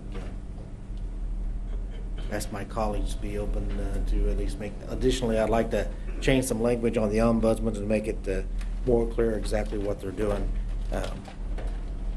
for us as we move forward. That I think would be important, and I guess I'm willing to hear any feedback from my fellow commissioners. Further comments from commissioners? Commissioner Peterjohn? Well, thank you, Mr. Chairman. I mean, we've had this issue come up at our last meeting in January, and I want to express appreciation to the hard work on the counselor's office to get the agreement that's before us today, and we can talk about the details, but I think this is a significant improvement in the right direction in terms of how this will operate, and it's a big improvement over prior agreements. And I think there are, while we could get into trying to micromanage more specific items, I looked through items 6, 7, 8 of the agreement in terms of some specific provisions, but I'm going to jump onto item 10 in terms of we've had a lot of discussions about the county providing money and then to third parties, and whether the whole openness and transparency of expenditure of public funds, which is important to me. And this agreement, I think, is a big step in the right direction in that regard. So my vote today is going to reflect those facts, and I wanted to express my commendation to the getting an agreement in place in an expeditious manner for this, and I look forward to strengthening this agreement as time goes on, as we hopefully can expand some comparative advantages for this community, and that's, I know, raises a broader topic, but as this, I view it as mainly a marketing agreement for trying to market our community in South Central Kansas, and it's part of a larger effort with our colleagues across the street with the City of Wichita, and also with a much larger portion of funding that's going to come out of the private sector. So my vote today is going to reflect those facts. Thank you, Mr. Chairman. Thank you, Commissioner. I'd like to just reflect on what happened a couple of weeks ago. Again, I want to first off start off by saying this is a new organization. This is not the Greater Wichita Economic Development Coalition. This is the Greater Wichita Partnership. It's a different organization. Their number one goal, I think, is to market our community to the world, and I think we ought to be involved in doing that. There was some comments made a couple of weeks ago about incentives and subsidies and upsetting the free market. That's not what this is. This is all about marketing, trying to make sure that people out there understand what we have to offer in terms of our community, our workforce, our supply lines, our machine shops, and other things that we have to offer.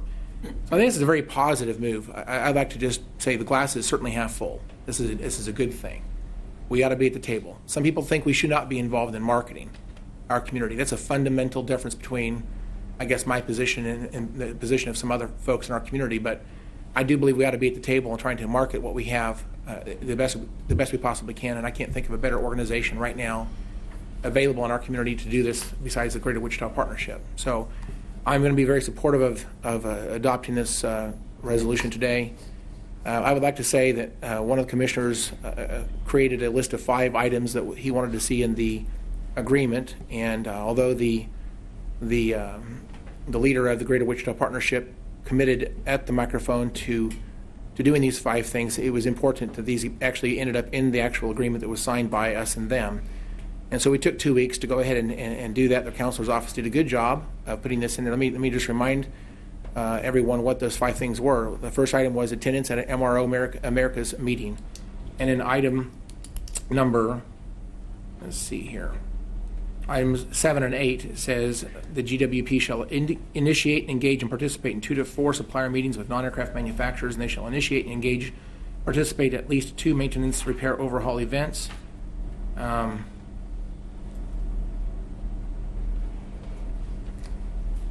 me go on. Provide at least 4 supplier meetings with non-aircraft manufacturers. I just read that a minute ago. Create an ombudsman's position that will work with the ETF, Entrepreneur Task Force, to work through regulatory problems and recommend changes to policymakers. In the contract, it says GWP shall designate an ombudsman that will work with the Entrepreneur Task Force to work through regulatory issues and problems. Number 4 was support transparency by requiring full public disclosure of how the money is being spent. And by the way, we've talked about this for years and years and years. This has been an item of contention by people in the community that want to see what's going on with their tax dollars. And I've mentioned this to people in these organizations when I was a legislator in Topeka, numbers of years while I was up in Topeka. This came up as we had opportunities to interact. This is one of the issues we talked about in Topeka. So I'm very glad to see item number 10 in this contract, which says very clearly, GWP will create a separate accounting fund pursuant to its fund accounting practices to separately account for the amounts paid to the county under the agreement. The GWP agrees and understands that by entering into this funding agreement, any and all of its records, documents, and other information related to the fund and the activities financed thereby shall be open and made available to the public upon request. I won't read the rest of this, but that's a very, very strong statement. This is a significant change to what we've done in the past. And then finally, the 5th item it says, quote, require measurable outcomes. And on the contract it says, measurable outcomes, GWP shall be subject to measurable outcomes as it shall determine subject to review by the Board of County Commissioners. They shall present an annual report to the Board of Sedgwick County Commissioners at a regularly scheduled commission meeting no later than December 31st of 2016. In addition to that, there are 4 quarterly payments that, should they not meet the requirements of this contract, we have the right to terminate or withhold funds under the agreement. There's a lot of things that were put into this. This contract was drafted by the counselor. It was reviewed by the commissioners. It was signed by GWP. All we have left right now is to approve its final format and allow the chairman to sign the contract. I think that this has been a long process to get to this point. Normally this would have been done in 2015, but here we are in February of 2016. I would like to move forward. I think this ought to be a measure of good faith to this community. We are interested in doing everything we can to move this economy forward and let the world know what we have to offer. This is a image-building effort. I'd like to let our friends know across the street that we're with them trying to promote and do things that allow this economy to thrive. Our businesses just need help getting the message out, and this is a solid investment in them to let them know that we're doing everything we can to get their message out to the world, that they are here and ready to do business. So I would love to see this move forward. I'd like to see us support this in its current state. It's moved the needle tremendously in the direction that I think commissioners asked for, and to change it at this point would be essentially moving the goalpost. Further delays, in my opinion, are not necessary. We've added a tremendous amount of requirements and obligations and clarity to this contract that was never in this before. In 2015, we funded this to $300,000, and there was none of these requirements in that contract in 2015. We've moved the needle tremendously in the direction of transparency and accountability, and I think it shows a measure of good faith to the community that we've got to be invested. We've got to do what we can to let the world know what we have to offer. It has nothing to do with incentives. It has nothing to do with subsidies. It has nothing to do with upsetting the free market. It has to do with getting our message out. It's a marketing effort by us. And so I think this is the right thing to do, and I would certainly be supportive of this, and I encourage the commissioners to also support it. Commissioner Ranzo. I appreciate the chairman's comments. I do want to clarify a few factual inaccuracies, however. Let's be clear. While the name has changed, many of the people and the things they're doing are exactly the same. And to say this has nothing to do with incentives is factually inaccurate. The same organization is going to do a lot of the same things. It's the exact same amount we've been giving them throughout the years. That's no coincidence. They were doing marketing in the past. Now we can spin it to say we're not doing incentives anymore, but we are. But if we're not, then we don't need to give them as much to begin with because they were doing marketing before.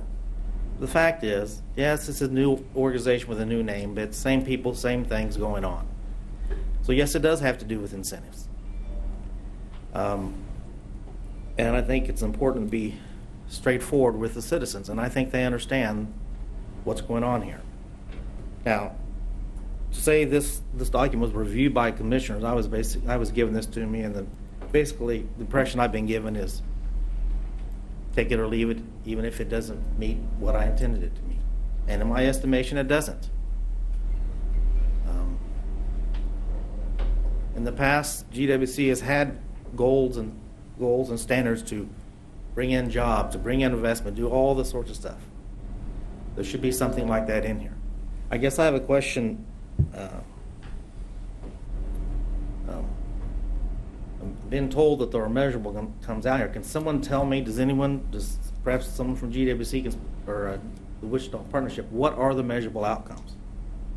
What can I tell the community members? What are the measurable outcomes?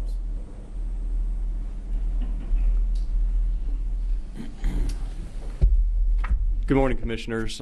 Jeff Fleur, downtown Wichita with the Great Wichita Partnership, president of that group. Mr. Manager, thank you for the opportunity to address it. Actually, with the measurable outcomes, we have several. I mean, there's things that we work on. In fact, part of it is that the board, you actually have representation on that board. The chair or his designee from this board participates in that. So you have active participation not only at the beginning but throughout the whole process on what we're doing as far as economic development is concerned, whether it's the marketing, whether it's working with supplier events, whether it's actually working with MBAA, or international, all those things you have active participation in. We monitor and work aggressively on job creation, and so we look at how are the jobs coming in to our city and our community, so we know what those numbers are. We monitor continually and push to have continued more private sector engagement, which I think is important, and we do that continually. One of the things with the partnership is that we have 6 areas that we work on that encompasses economic development: grow primary jobs, diversification through entrepreneurship, advance education attainment and workforce development, attain and retain talent, downtown vitality, internal and external perceptions, and underneath all those 6 areas, we have a number of initiatives, both operationally that we look at as far as providing resources, whether it be economic data. One of the things that we work on continually is to understand truly what our market opportunities are, so that, say in the urban core, if we're working with urban housing residential, we know what the market potential is. Well, how do we do that? We take the resources and we make sure we have great data to do that. And that's one of the things that we've been seeing with tremendous investment in the downtown vitality area. Again, a part of what we're doing with the Greater Wichita Partnership. We're right now looking at how do we update our commercial markets, hospitality markets, as far as understanding what is the market potential there. All those are goals and objectives as we continue to move forward. I think it's very important because, again, as we look to the private sector to make strategic investment, or you look at that, it's good to have great data that you can rely upon. So all those things are part of what we do.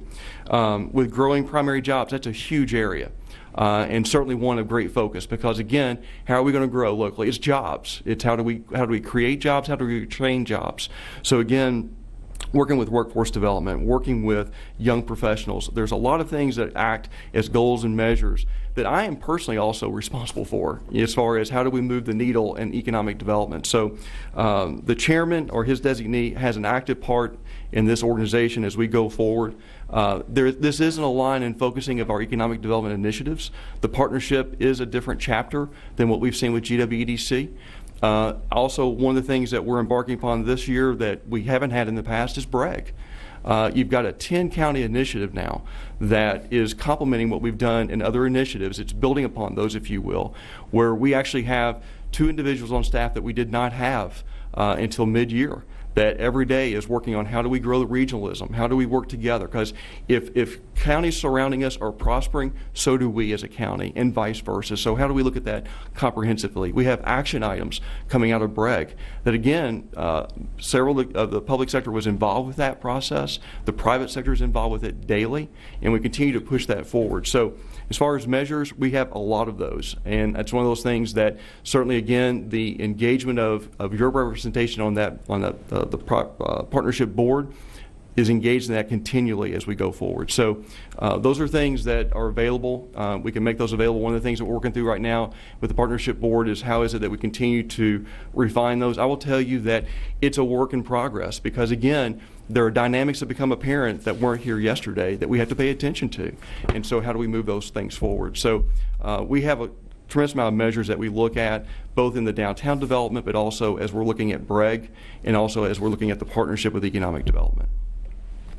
Jeff, I appreciate you coming and what you had to say, but I want to get back to my original question. With respect to this document and the money that we're investing, or that we're spending taxpayer money, what are the measurable outcomes that we can expect out of this? Well, what we'll present back to you, sir, is not unlike what we do right now, is that we just had actually, and the manager was able to be there, we did a recap of what transpired in 2015. So we looked at the job creation, we looked at the job retention, how did that happen this year? How was the measures with that? What is the pipeline, if you will? What are the deals that we're working on right now as far as interest? So there were updates to that.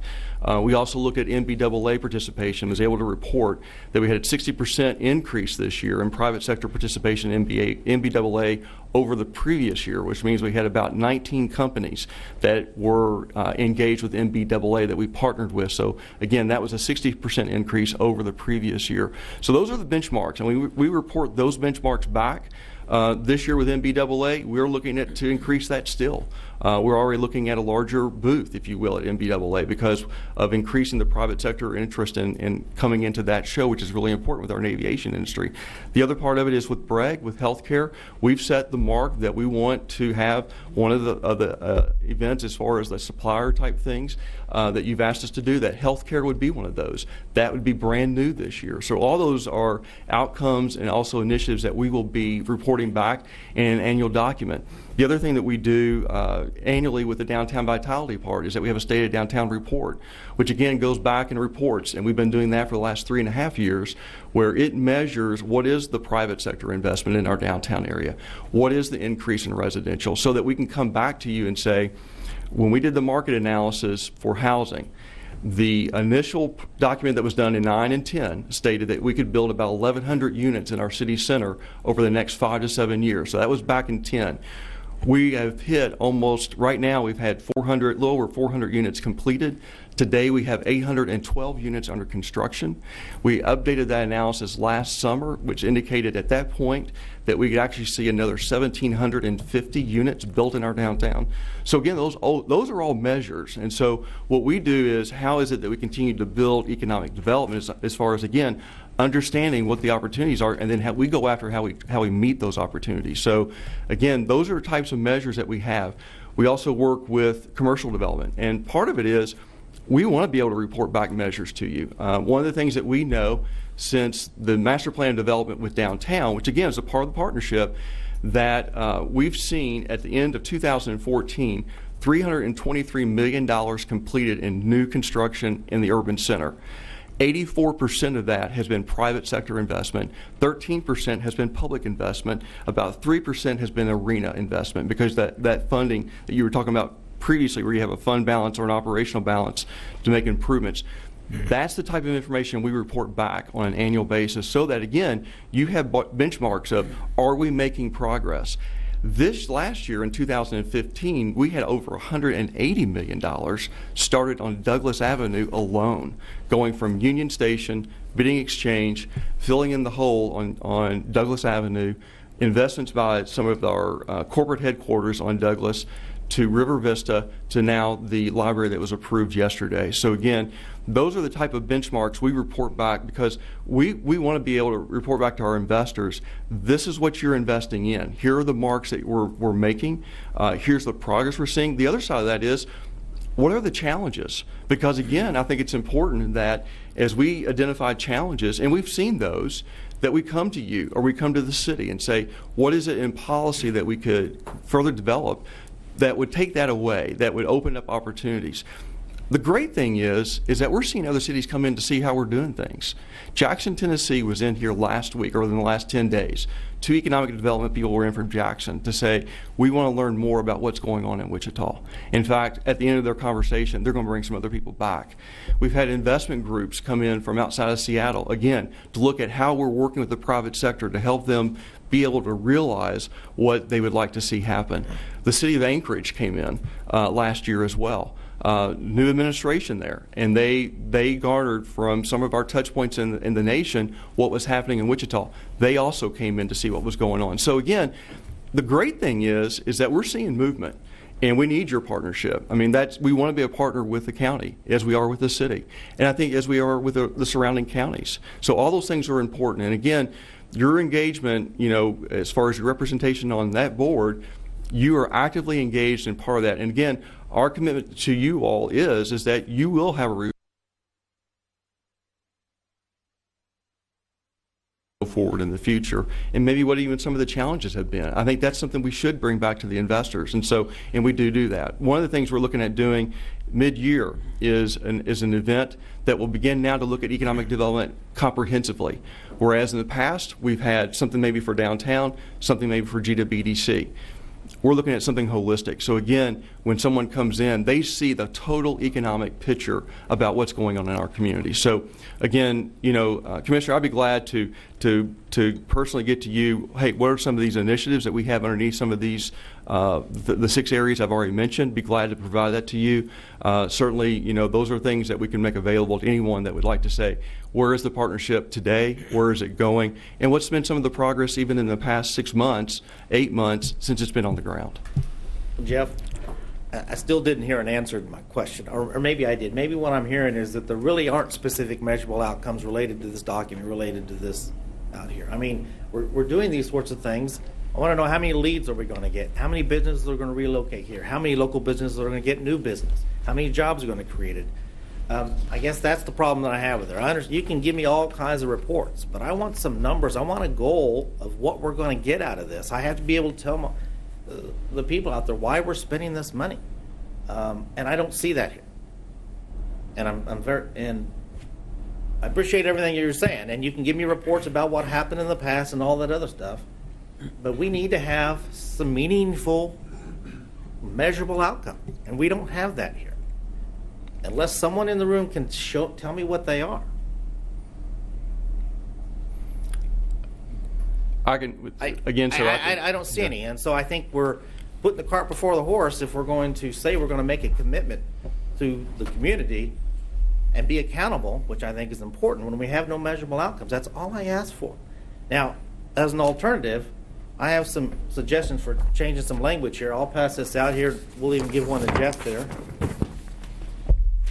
Commissioner's already seen this, but in addition to modifying the language on ombudsman, I think we should have some measurable outcomes, because right now it just says the Board of Commissioners will review this. I don't know when they will be reviewed and what manner will they be reviewed or anything like this. I think it should be approved by this board in an open meeting. I mean, is there a reason why you would object to that, Jeff? Sir, we have measurable outcomes. I mean, and that's part of what right now we know how many jobs were created last year. There's a lot of dynamics in that, and what we do is work to figure out what is it that we benchmark each year, the progress we make. So we do have measurable outcomes that we work with already, and that's where the investors. I'm just asking to see them. I've asked everybody. Relating to this document, what can we expect to get out of this? I'm sorry, I know I'm being a tough negotiator on behalf of the taxpayers, but I think that's my job. Well, I can definitely go over, because I know I don't remember the last time we've got a report from GWDC on jobs like from last year. Actually, there was one given just a few weeks ago, and the manager was there. And I've not been given anything. Be glad to give that to you. In fact, I've got it right here, and I'd be glad to give it to you as I leave today. But again, we had, what we had as far as outcomes, I'll just go through this. 2015, in Bragg, we've got 12 goals and action items defined through 8 different cluster industries. So part of that goes perfectly in what you want to do with the MROs and also the supplier events. I mean, again, that's a measurable right there on what you all would like to see happen. So again, Bragg addresses that, and there are a larger list of all the different action items that are coming out. There are tangible action items that we're going to be working on this year with Bragg staff. We also have a report that outlines that in 2015, we had 9 companies that we saw expansions or new employment. In jobs, we had 1,284 jobs that were active in 2015. 1,051 were new jobs. 233 were retained jobs. Estimated capital investment was $120 million. Payroll, $41.7 million. Those companies included Hamilton Relay, Fijiac, Desert Steel, Cargill, StarTech, Aerotech, Foley, R&R, and others. Recap, again, we had 9 wins. Pending offers are 4. We had 11 site visits. We had 7 local expansions, and then also, even into the pipeline, I've got information that goes into 2016. Right now, we're looking at 70 active projects. 61 of those have been rolled over from last year that we're working on currently. We have 9 new projects already coming in for 16. We have 3 pending wins that we'll be announcing in the next few weeks that will be over, we believe, a little bit over 300 jobs. So those are all we've got those type of statistics that give you good information about what's going on. I have a question. How did those numbers last year compare to what the goals were? What we had well, I can tell you what we did for because part of this was. Did you meet the goals? We've been making progress. I mean, part of this. Did you meet the goals? With me coming in April, I'm not for sure what GWDC as far as specific, as far as number goals. What we do, a large part of what we do is cultivate the environment to see progress. And you're going to see different measures of progress each year based upon what's going on in the economy. I know that very well from downtown development. I can tell you that certain years we will see tremendous investment. Now, the reason we're seeing $180 million in 2015 is that there was a cultivation of some of those projects that took multiple years to get onto that place. One in particular took 10 years to get it to where it broke ground. It's a $68 million project, so it took a period of time to get it to that place. The other is some of those come along pretty, you can pull them together and you'll see the realization of those.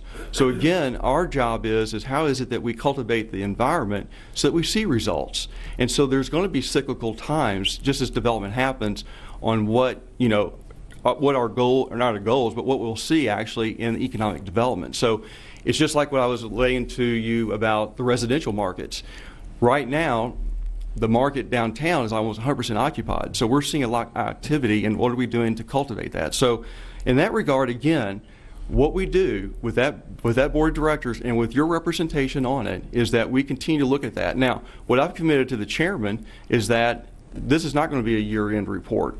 We plan to come back to the chairman and to the manager on a quarterly basis, if it wants to be more than that, to say, here's where we're seeing the progress. Here's where we're seeing the activity. And again, it gets into us cultivating the environment to be able to see positive results. I think with economic development, there are so many variables with economic development. I mean, there can be things that happen tomorrow that you cannot anticipate. But what you do is that you try to anticipate those things so that you still see that progress. So a big part of what we do is how do we cultivate that to see opportunity? One last quick question. You said you have 70 projects in the works. This is about bringing businesses here and expanding. These are interests that have been indicated for Wichita, and we're working those interests to see if we have real estate solutions, right, if we have the workforce to be able to do those things. And those projects can and often do involve incentives. Is that correct? Not always. I mean, I said they think can and often do involve incentives. They can put forth a request, but that request is then brought to you. I mean, that's part of. But incentives are involved in this. We don't issue the incentives. I understand that. Please, the fact of the matter is, they do involve incentives. So I'm just trying to clarify for the public that to say that incentives aren't involved in part of this overall thing, because that's important to some people, that they are involved here. I will say, I agree when you said that economic development is very complicated. I absolutely agree. And that's why I'm trying to push to get measurable outcomes. Because it's not real easy. I mean, we want to make it sound easy that we can spend $300,000 and we can have certain people manipulate the economy, and all of a sudden, poof, we have prosperity. It doesn't happen that way. I believe many of our efforts in the past have failed, and so as we move forward, I simply want to have measurable outcomes that we can be accountable to, so that taxpayers know this is our goal. It's not about giving me data retrospectively and saying, hey, and this is what we did and that's enough. Let's just keep going. Let's have some goals. Let's have something to strive for so we can tell the taxpayers, hey, this is what we're going to do. This is what we think we get out. And then if it doesn't work, we can change directions, because often in the past we haven't done that. So I'm disappointed basically to hear that there are really no measurable outcomes. I think there need to be measurable outcomes that are approved by this commission in a public meeting. That's what this language does. I would hope that my commissioners would support this so that we can be accountable to the taxpayers. That's all I'm saying. We're going to give them $300,000. That's a significant amount more than what I would personally like to give, but I'm willing to give a little and to compromise and work with those who want to give them $300,000, but I'm just asking for some accountability that really is meaningful. Not something that says, well, they can figure out their own measurable outcomes and we'll review it. But we need to have something in writing that we approve in a public meeting. Now, I know I'm likely to be unsuccessful, but I think I at least have to try on behalf of the taxpayers and make an honest effort. I'll make a motion, or substitute motion, that we adopt the, or approve a contract with the exception that we make these written changes, here's one for the clerk, to that contract. And I can read these into the record just so people know. It's with respect to the ombudsman, it will say that the Greater Wichita Partnership will designate an ombudsman that will work with all businesses within Sedgwick County and the Entrepreneur Task Force to work through regulatory issues and problems and recommend policy/regulatory changes to local municipalities that would reduce impediments to business development and job creation. That's there just to clarify what's going on. I don't really think anyone would actually object to that. And then measurable outcomes, I'm going to change one word where it says the Greater Wichita Partnership shall be subject to measurable outcomes as it shall determine, subject to approval by the Board of Sedgwick County Commissioners. Now, let me point out again, I've already compromised on the amount of money that we're given. And with respect to measurable outcomes, I think they should be listed in this document. But once again, I'm willing to give even more and say, at the very least, if they're not in this document, they need to be brought forth to us in the future for our approval in a public forum. That's what I'm asking for, and I have made that motion. Let me go in and just, I have a lot of comments I'll respond with, but before I do that, out of respect to, before I make my next comment, let me go ahead and allow Commissioner Unruh to make some comments, and I will move this forward a little bit, in just a little bit. Commissioner Unruh? Thank you, Mr. Chair. First of all, Mr. Chair, just a matter of procedure, does the motion die for lack of second? We haven't allowed commissioners to second that just yet, so I guess it's not dead yet. We'll have to see what happens. Okay, thank you. I guess first of all, I just want to say thanks to Jeff and some of the members of the partnership for coming down here and explaining again to us what the mission is and how you accomplish it.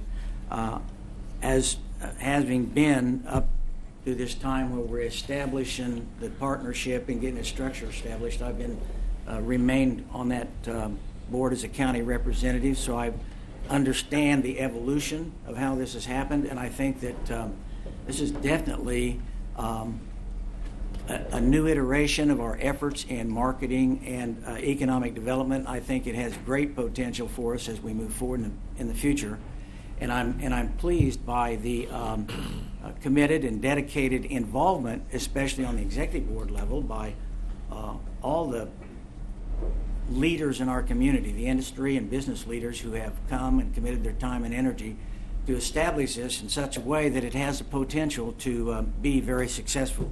So I want to be complimentary of the board and complimentary of the initiative and the structure, the way it's rolling out.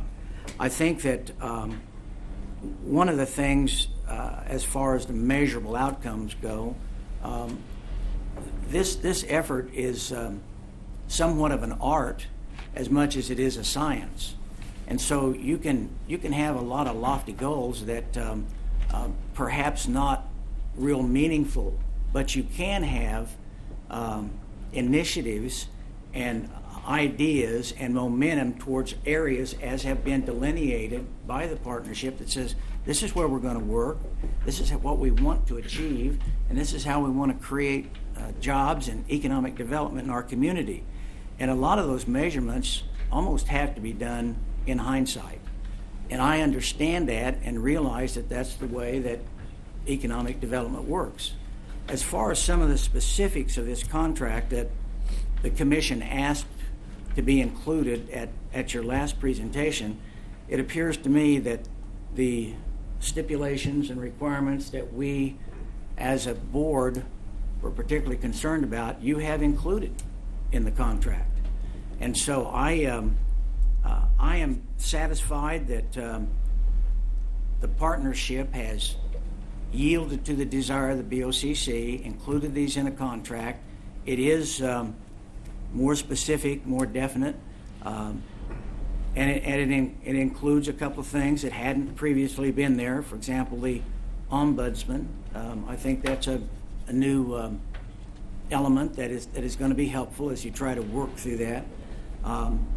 The specifics on working with MROs and other non-manufacturing or non-aviation manufacturing companies, I think, is a reasonable, quantifiable element of the contract.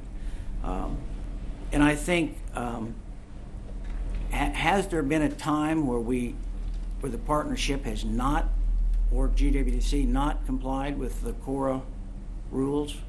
I think that we've always, as a GWDC organization, tried to be open with the public money, not with the private money, and comply with those rules. So I believe that this is a good compromise. It's a good contract, and I might ask the manager. He's the one that presented this contract to the partnership, and you did it with the confidence that this is what the Board of County Commissioners ask. I mean, is that a true statement? Mike Scholes, County Manager. Yes. For me, putting together the agreement, in terms of what I believe the Greater Wichita Partnership stands for me, I looked at it as, just the very fact that you're putting 6 through 10 in there, those are objectives and those are measurable outcomes. The fact that if you delineate MRO events, if you're wanting to have 2, that's a measurable outcome. Did you do 2 or 4? Okay, I did 2. Well, that's a measurable outcome. So there are those in there. This is as detailed, as close to the 100% solution that was requested from us that we can get. But the fact that what really intrigues me about this is that one of the commissioners is on the board. So once a month, you can actually sit in front of them, look at the data that they're supplying, ask these same questions, and actually help them strategize and develop those measures and outcomes for the future. It's about a partnership. So I think that's the most intriguing thing about this, and that I kind of repped and got really excited about was the fact that we're a part of that partnership that's looking at what our economy will be and development of that for the next 5 years or so, and that to me is huge. It's going to be about a partnership that helps turn the economic development around in this county and the surrounding counties. So I think to be on the team is better than not being on the team. I think this contract and agreement gets us there. Okay, thank you for that explanation, Mr. Manager. I guess my point was, and you've clearly explained it, that you went with the confidence that you were representing the Board of County Commissioners and negotiated these particular changes. And I think that the way any business deal works, or especially partnerships between friends and community members, if you make a request and we say, okay, we got stipulations, we come back with a document and we say to you, this is what we want, will you sign it? And you say, yes, we'll sign it. It is not being a good partner now if we try to change it. I mean, we have in-house here been talking about our image and the way that we're thought of in the community. And my fellow commissioners, I'll tell you, if we offer contracts, say this is what we want, you sign it, and then we want to change it, I think that is not good for our image, because this is the last step in making a deal with partners. I mean, I was in business 40 years. I'll tell you, my banker would kick me out if I tried to do a thing like that. That's not the way you make a deal. So that's my little editorial comment, but I believe that we need to support it. We need to go forward. And one last comment, it is a little curious that we just had from our podium someone telling us that we give them $825,000 a year for extension. And we did not demand this sort of rigorous inspection and outcomes and all that stuff out of. I'm not suggesting that we do. I mean, please don't take me wrong. I just think that there's a contrast there. So, Mr. Chairman, I'm ready to move on with the original motion, but I just yield the floor. Thank you. Thank you, Commissioner Unruh. Commissioner PeterJohn?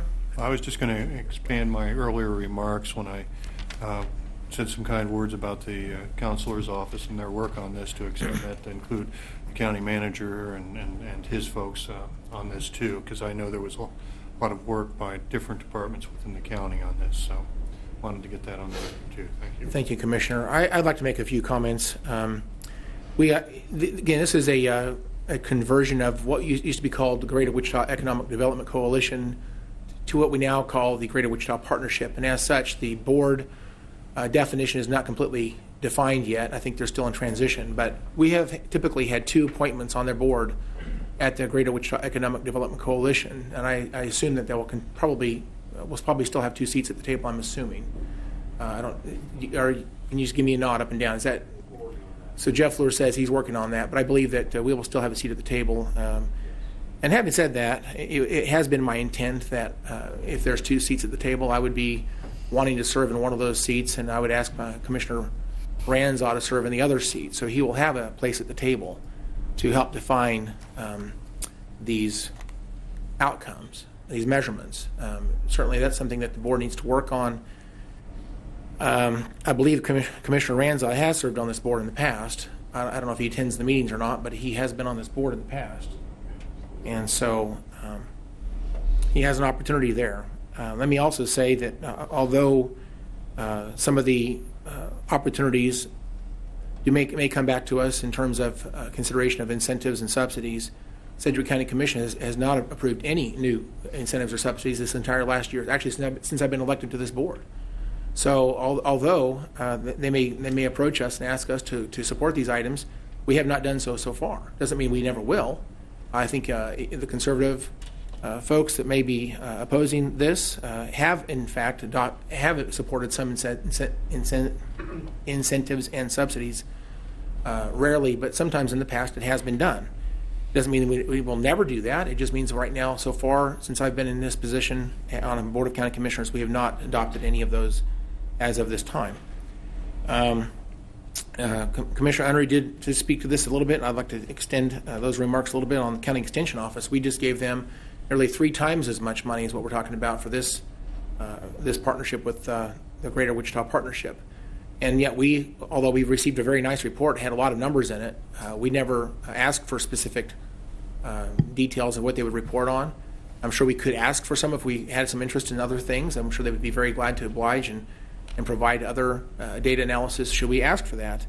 And having said that, I believe if we find the measurements that Greater Wichita Partnership is recommending to us, as we review those, if we don't like them, I'm sure we can provide comments back and help them evolve a little bit into a direction that we like better. I'm sure they're going to be listening to us, and as we work together to develop these measurements, I have no doubt that we'll have opportunities to direct what those things need to look like. And so if we have an interest in what those measurements will be, I have no doubt we'll have that opportunity to help define those.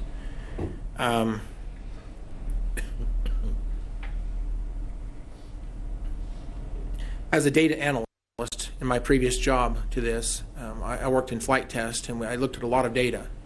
I like to let the data speak to me. You look for things that are of interest. You may not even know what you're going to report on until you take a look at the data and let the data develop the things that are of interest. And so, again, I think as a new organization, they're going to have some things they're obviously going to be interested in and want to report on. Those are very obvious measurements. But there may be other things that, as they can collect data and look at that data, things might bubble up and say these are of interest. We'd like to talk about these things we didn't even know about. So on the front end of this thing, it's really hard to know exactly what we're going to want to see data on until the data begins to speak to those that are looking at the analysis. I think it's a very reasonable thing is to allow that data to be analyzed and let those items of interest bubble up, so that we can talk about those when the time is right. That's what I've done in the past. I think a lot of people who do data analysis are in that line. Let Let me be very clear. Just out of respect to my colleague, Commissioner Ranza, I will go ahead and second this motion. However, I will be voting no. But I do want to have a vote on this out of respect to him. So I would like to go ahead and second the motion for the purpose of voting. So with that, if there's no other comments at this time, Commissioner Peterjohn. Well, I'm just adding briefly for the record. I think the ombudsman provision that we have is reasonable. In the future, we could work to enhance it or strengthen it, and ditto for measurable outcomes. But my vote today will reflect the fact that I think we made a lot of progress, and I'll stand by my earlier remarks. Thank you. Let me also say there was some discussion this morning of goals. And again, even in the amendment by Commissioner Ranzaw, it talks about us approving measurable outcomes. It never actually talks about us approving or defining any goals. And I anticipate that maybe an oversight, maybe that was intended, I don't know. But continuing to move this goalpost, I think is not beneficial right now. We can do this again at the next available opportunity. I assume we'll have this discussion again in 2017 budget. So we can continue to let this evolve and move forward and find better ways to do this contract as we move forward. So again, I think it's time for us to move forward. Commissioner Ranzo has some other comments. Thank you. First of all, I appreciate the chairman's second, and I want to clarify something with respect to the measurable outcomes. My preference would be that the measurable outcomes be specifically stated in this document. However, it's my understanding that the majority of this commission doesn't want to do that, so I was trying to work out a compromise that would say we would approve the measurable outcomes, and then we would have to work on those they'd have to bring forth. So that's why that language is in there. As the one who made the motion last week, I will tell you this document does not meet the stated intent. Just because the words measurable outcomes is in the document doesn't mean we actually have measurable outcomes. The fact that they're going to go to 2 supplier meetings or two maintenance MRO events, that's not a measurable outcomes. That's a means to an end. That's not the end. The question is, what are we getting out of participating in those events? How many jobs are we getting? How many leads are we going to get? How many businesses will get new businesses that they didn't have before, or new business they didn't get before? How many businesses will move into our community? That's the end that we're looking for. Okay? So, from my perspective, this doesn't achieve that. I do appreciate the opportunity to at least vote on this. And as far as image goes, I'm not sure whose image we're concerned about, but I'm concerned about the image with the taxpayers, the people that we work for and the people who give us the money that we're spending. Can we look them in the eye and say we have measurable outcomes and make us accountable? And at this point, we cannot. And I'm disappointed by that, but my position on that will be reflected in this vote, and I suspect subsequent votes. Thank you. As a final comment before we vote, again, I'd like to just say we have moved this bar tremendously in the direction of transparency and accountability. It's very late in the process in the calendar. I'd like to move this forward, and we can continue working on this in the next opportunity when we start the fiscal 2017 budget process. So, Madam Clerk, I see no other comments on the substitute motion to adopt these amendments by Commissioner Ranzaw. Please call the vote. Commissioner Unruh. No. Commissioner Peterjohn. No. Commissioner Ransaw. Aye. Chairman Howell. No. All right. On the base motion, Madam Clerk, could we have a motion and a second on the original to approve the agreement and authorize the chairman to sign? Okay. I think we've talked a long time. Is there any further comments by commissioners? I'm not sure I did this or not, but if there's anybody from the public that wants to speak on this, I think I did ask that earlier, but I'll ask one more time. Anybody? Seeing none. Seeing no other comments by commissioners, Madam Clerk, please call the vote. Commissioner Unruh. Aye. Commissioner Peterjohn. Aye. Commissioner Ransaw. No. Chairman Howell. Aye. Thank you for the robust discussion this morning on this. Let's go on to the next item, Madam Clerk.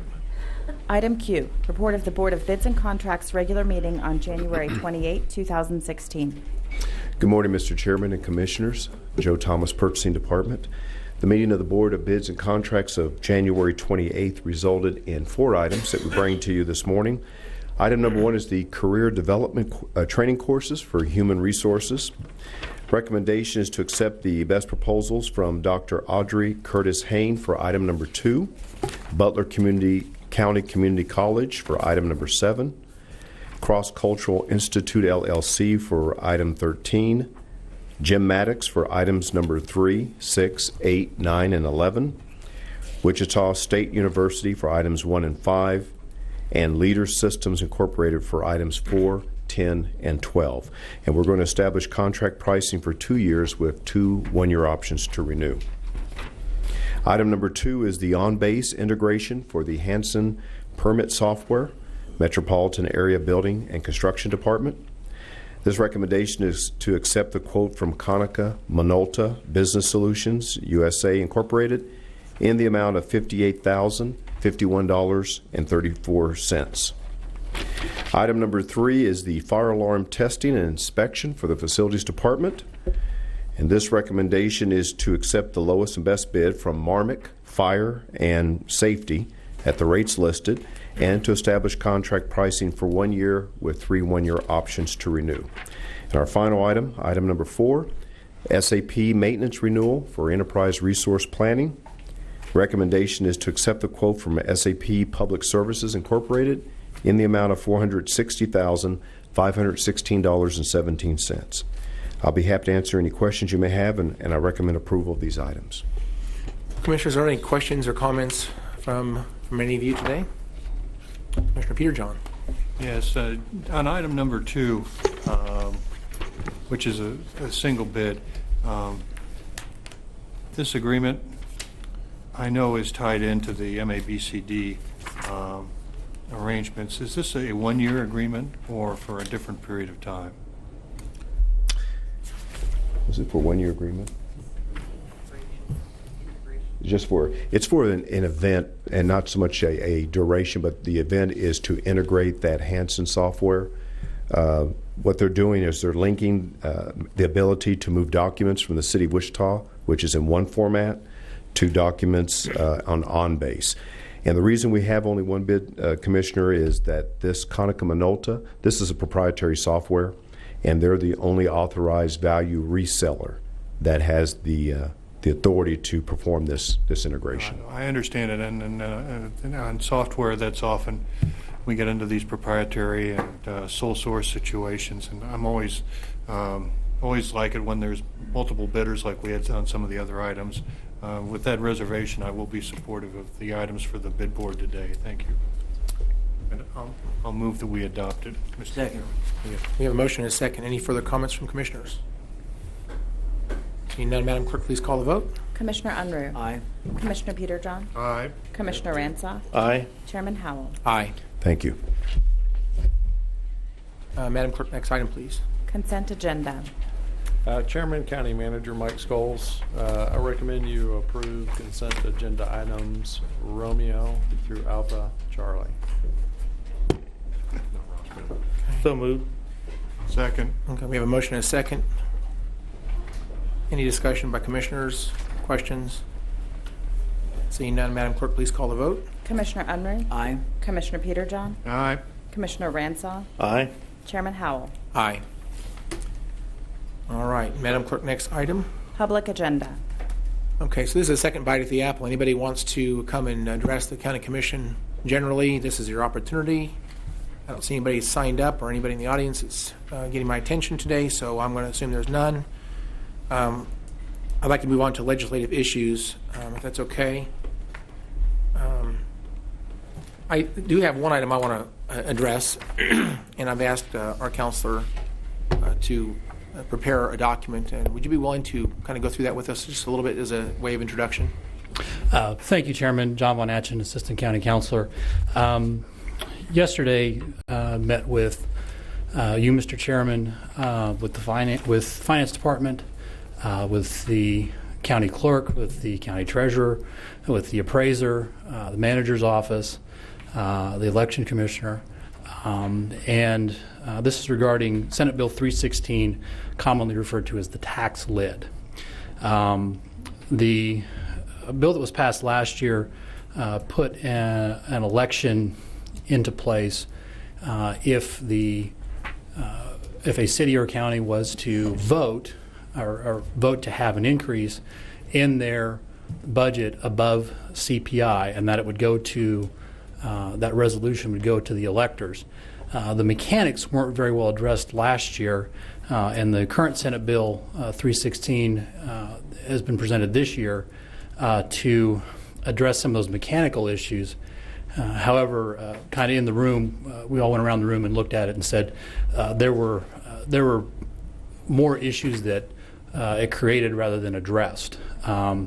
So through that process, we had a good long discussion as to what we would need to do to potentially address those election issues, to make it easier for the budgeting authorities to get the information that they need to be able to present a budget in a timely fashion to get an election done prior to the October 1st deadline to certify to the clerk if an election's held. And the statute only extends the August 25th deadline for a certified budget if an election has to be held. So out of that meeting yesterday morning, there was a meeting in our office yesterday afternoon about the specifics as to which statutes would need to be changed, which deadlines would need to be moved in order to create, at least on a temporary basis, a workable solution for a mail ballot election. The consensus was that in order to be able to accommodate something in an August election, which beginning next year, all municipalities will have their elections in the fall and their primaries in August. In order to do that, we would have to move. We'd have to look at moving a lot of deadlines. So we decided that it was a good idea to present the solution in a mail ballot form that would allow the election officer, in our case, the election commissioner, but in other counties it'd be the election officer, to conduct a mail ballot election, comply with federal law, comply with state law, and be able to meet all the deadlines. We were able to do this in a manner that didn't change any of our treasurer's deadlines, so that we didn't have to move when tax payments were due, when tax payments were collected. So after that meeting yesterday afternoon, I drafted what is before you, which is what is referred to as a balloon amendment for Senate Bill 316 that addresses those issues. I know generally that there's been some discussion about opposition in total to the tax lid. To my knowledge, there's not, in tracking the legislation, there's not anything really at this point as an alternative to opposition. What's before you is an alternative to total opposition and a way to potentially get to the table and negotiate with our legislature if they intend to go ahead and continue with this tax lid and continue with requiring the vote to make it work. There is one potential change that was brought to my attention after this meeting started today, and that will be addressed, is that we need to ensure that if an election is to be held, it is a special election, and that the cost of that election be taxed to the governing body requesting that election. And again, these elections only apply to cities and counties. All other municipalities, as defined, merely have to publish their vote in order to raise their taxes above CPI. I stand for any questions. Commissioners, I have some comments, but I'd like to recognize you first. Any comments from the commissioners before I dig into this? Commissioner Ranzau. Just a question. So in this document, we have some items that are green. That is correct. The changes from the original Bill 316 are in green, so that you can see where the changes were made, and so that also if it's the will of the commission to support this, if it goes up to the revisor's office, that they can identify the changes between what's proposed in the original Bill 316 and what these amendments would then change. So is all this green text, like on page 4, new stuff, or no? It's just that is all. That is. There's only one new proposed statute change, but these are all statutory changes regarding on page 4, page 5 are all statutory changes to change deadlines related to the appraiser, the county clerk, and there's one state deadline that's changed, that the director of property valuation has to move his valuation deadline from June 15th to June 1st. This is all to accommodate an earlier reporting from the county clerk to the county and to the cities regarding what their valuations will be for budgetary purposes. Right now, that deadline is July 1. So currently on page 3, currently they can have an election, a normal type show up election or mail ballot election. That's the current law? That's what's contemplated in the current law. The mechanics of it, based upon the deadlines, don't work. I got you. But that's not even an option with this change then? With the changes as drafted, it would simply be a mail ballot. What I would anticipate is that this would be a solution for to present this year, and then what was discussed is that possibly there would be more cleanup to move some of those other deadlines to accommodate an actual polling place election that would be brought up next session 2017. I will say I did learn this morning that we had some discussion that there was potential this could move very quickly, and that it hadn't been scheduled for hearing yet, and it still hasn't officially been scheduled for hearing. But what I'm hearing is it's going to be early next week.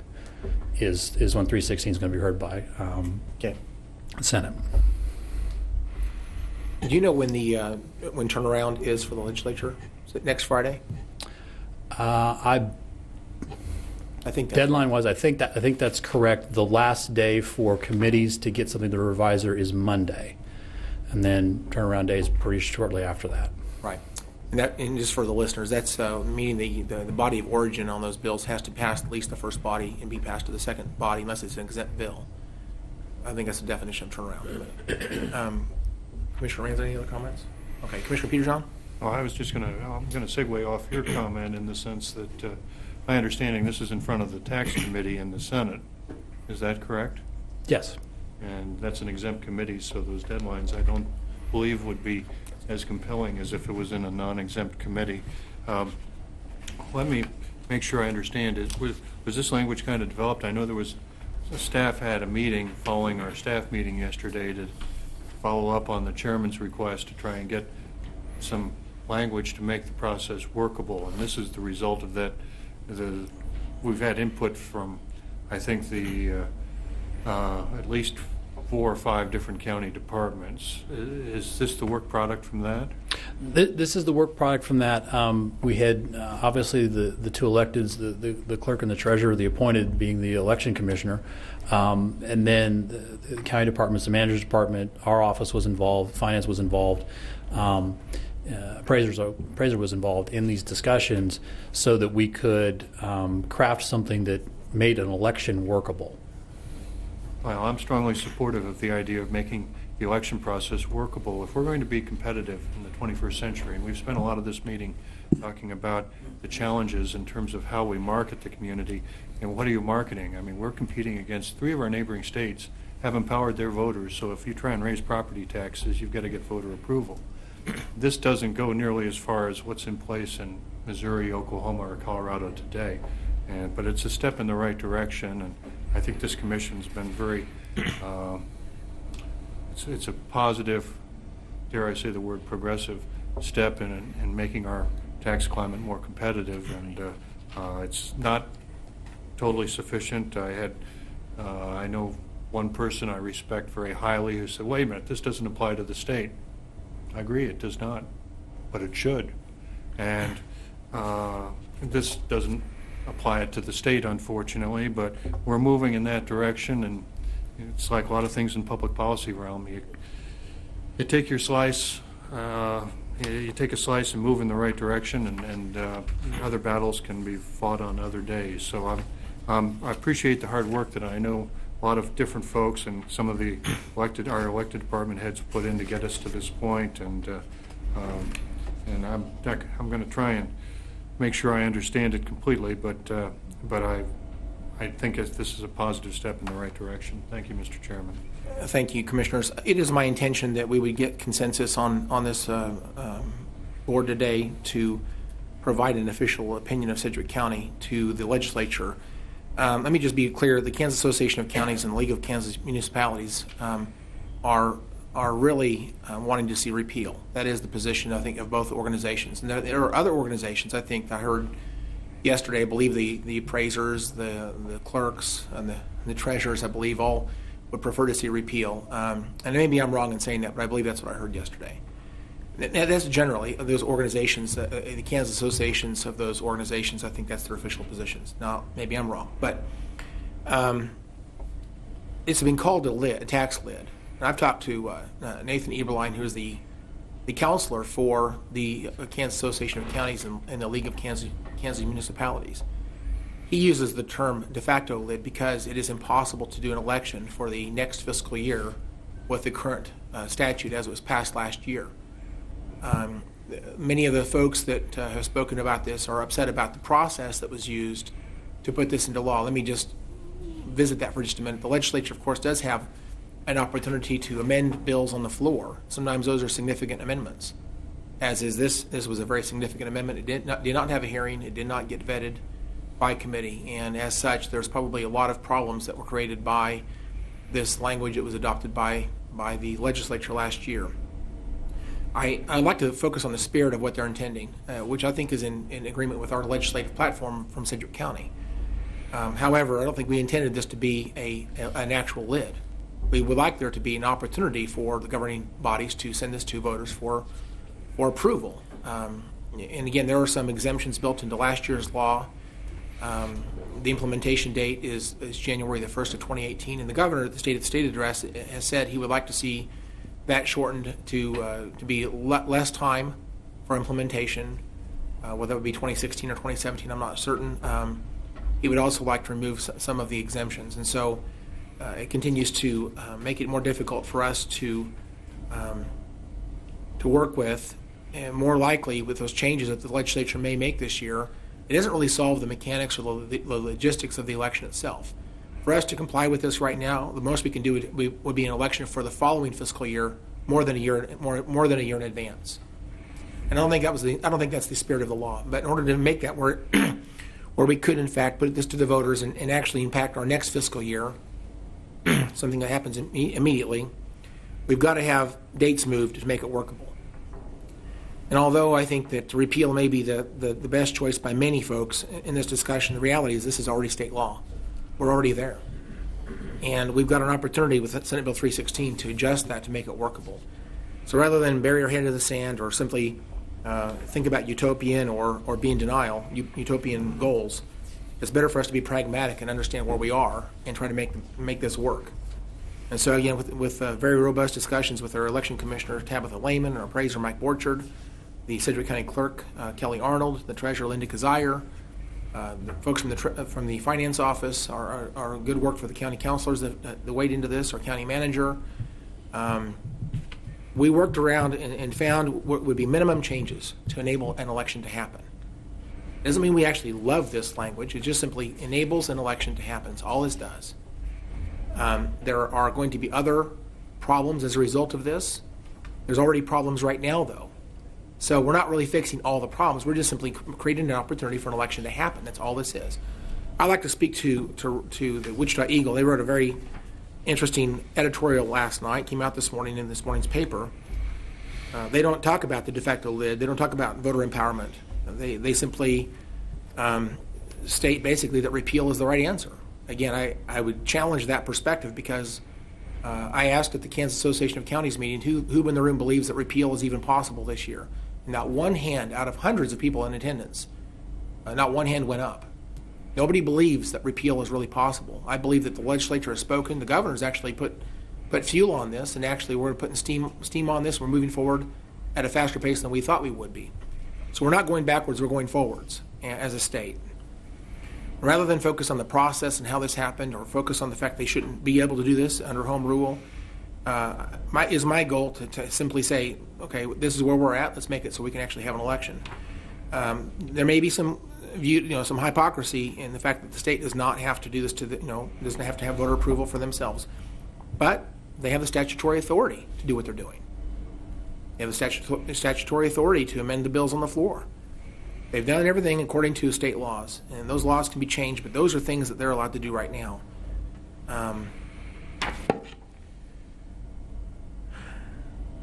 So it's my hope that we would adopt the spirit of this is to create the balloon that we could offer to the legislatures. Nobody else is doing this, as far as I know. I asked the KAC to develop this type of a solution, and they didn't want to talk about it. And right now, the only solution that's on the table right now is what's within Senate Bill 316, which, by the way, does not solve the problem. If this passes, you still can't have an election to affect the following fiscal year. So it doesn't create the opportunity. It doesn't really fix the problem. I don't like where we're at in terms of having this issue before us. But nevertheless, it is current state law. I like to deal with it in a pragmatic way. Let me just state clearly, for us to do the more comprehensive solution, which I think would enable an August primary ballot question, so we can do this with the regular elections that are already going to happen anyway. We'd have to touch at least 40 different statutes, and probably a lot more. 40 different statutes have been listed in a very, very nice report from the clerk's office. So 40 statutes is, again, in order to change this to enable an August election would require a very, very comprehensive solution. That's not what this is. This is simply a very minimum number of changes. We know it's going to create problems, but there's already problems out there. There's going to have to be a trailer built to deal with those problems in 2017 session. That being said, this is still a much better solution than what's being offered in Senate Bill 316 as it currently is worded. We've got to be at the table. I asked my commissioners for support for this so we can be at the table in Topeka, advocate for a real solution. Commissioner Unruh? Thank you, Mr. Chairman. This, this document I got it at 8:45 this morning. We come into meeting at 9 o'clock. I haven't had time to review it. I don't think my commissioners are telling me anything that's not true, but I don't mean to imply that, but I don't think I can support something legislation that I really am not sure what's in it, number one. Number two, I'm fundamentally opposed to it, and to begin with. It'd be a hard time convincing me to choose to collaborate and try to help somebody work out a problem that in applying a law that's actually going to restrict me that I'm not in favor of. I'm not going to work to help a guy that's trying to do something I'm not in favor of. It doesn't make sense. So I'm not going to be supportive of it anyway, but I would like to understand what we've got here. And as we've said in our discussion in staff meeting the other day, 104 county commissions are not in favor of this, and rather than just giving in and say, shoot me on the right side instead of the left side, it just doesn't make any sense. I'm going to continue to say don't shoot me at all, and so are all the other county commissioners, and so is all the League of Kansas Municipalities. And I have a document from the Johnson-Wyandotte Council of Mayors. There's 20 mayors up in the northeast part that say we're opposed to this. It doesn't make sense. They don't understand the reasoning. So I'm not going to support this document. One, I'm not sure how it reads, and number two, I think it's just fundamentally against my position. So I'm not going to do that. I think it's interesting that this commission has kept our mill levy level for I don't know how many years. We have had about the same level of tax revenue for the last 6 years or so. I mean, there's 1% change or whatever as we saw today. We've had about the same level of expenditures in our tax funds in the last 5 or 6 years. There's 1 or 2% change, something like that. but essentially the same. I wonder what is the issue as far as Sedgwick County is concerned that this legislation is supposed to solve. And once again, I go back to the point that I think my constituents elected me to make decisions about the county budget. I'm supposed to make that decision, and if it has a variance in the tax revenue that we receive, and my constituents are unhappy, they will clearly let me know. But at this point, Mr. Chairman, I can't support it for all those reasons. Thank you. So, Commissioner Unruh, it sounds like you would agree with my earlier comments that your preference is just plain out repeal.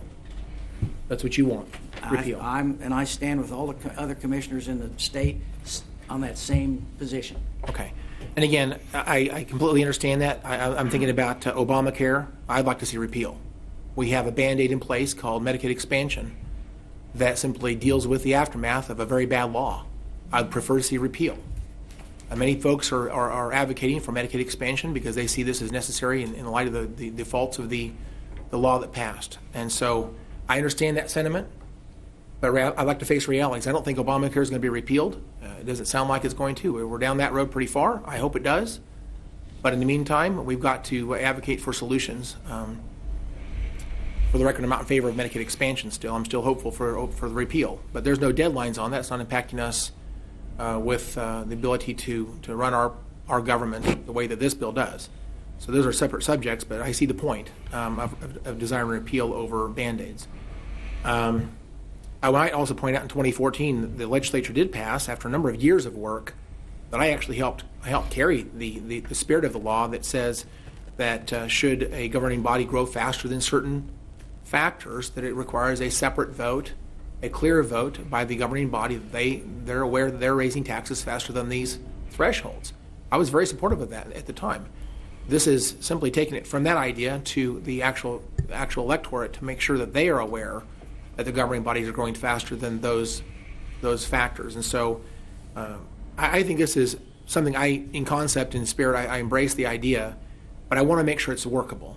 I think that transparency and accountability, this is something that our constituents really, really want. Government accountability. That's what I see this as. And we've got to explain it to people, and if it's justified, they'll support it. If it's not, they won't. And to allow people to have that opportunity, I think, is exactly what I would support. I love the idea of voter empowerment, but we have to have the ability to do an election, and that's what the current language in the proposal in Senate Bill 316 does not solve that problem. It's a mechanical, logistical problem. And what we're advocating for in spirit of this balloon is trying to create the opportunity for an election. Commissioner PETERJOHN? Well, thank you. I strongly want to make a system that's workable. I would point out the fact the last time this commission looked at a significant property tax hike, there aren't a lot of people in the room today right at the moment, but at that time the room was packed. It was wall to wall. I was on the other side. I was up at the public podium. I brought several thousand signatures on petitions from citizens saying, please don't raise property tax mill levy. We provided them, gave them to the clerk, but we couldn't force a public vote, couldn't force a public referendum. Now, if it had been a sales tax hike, it would have been automatic. And I don't understand why.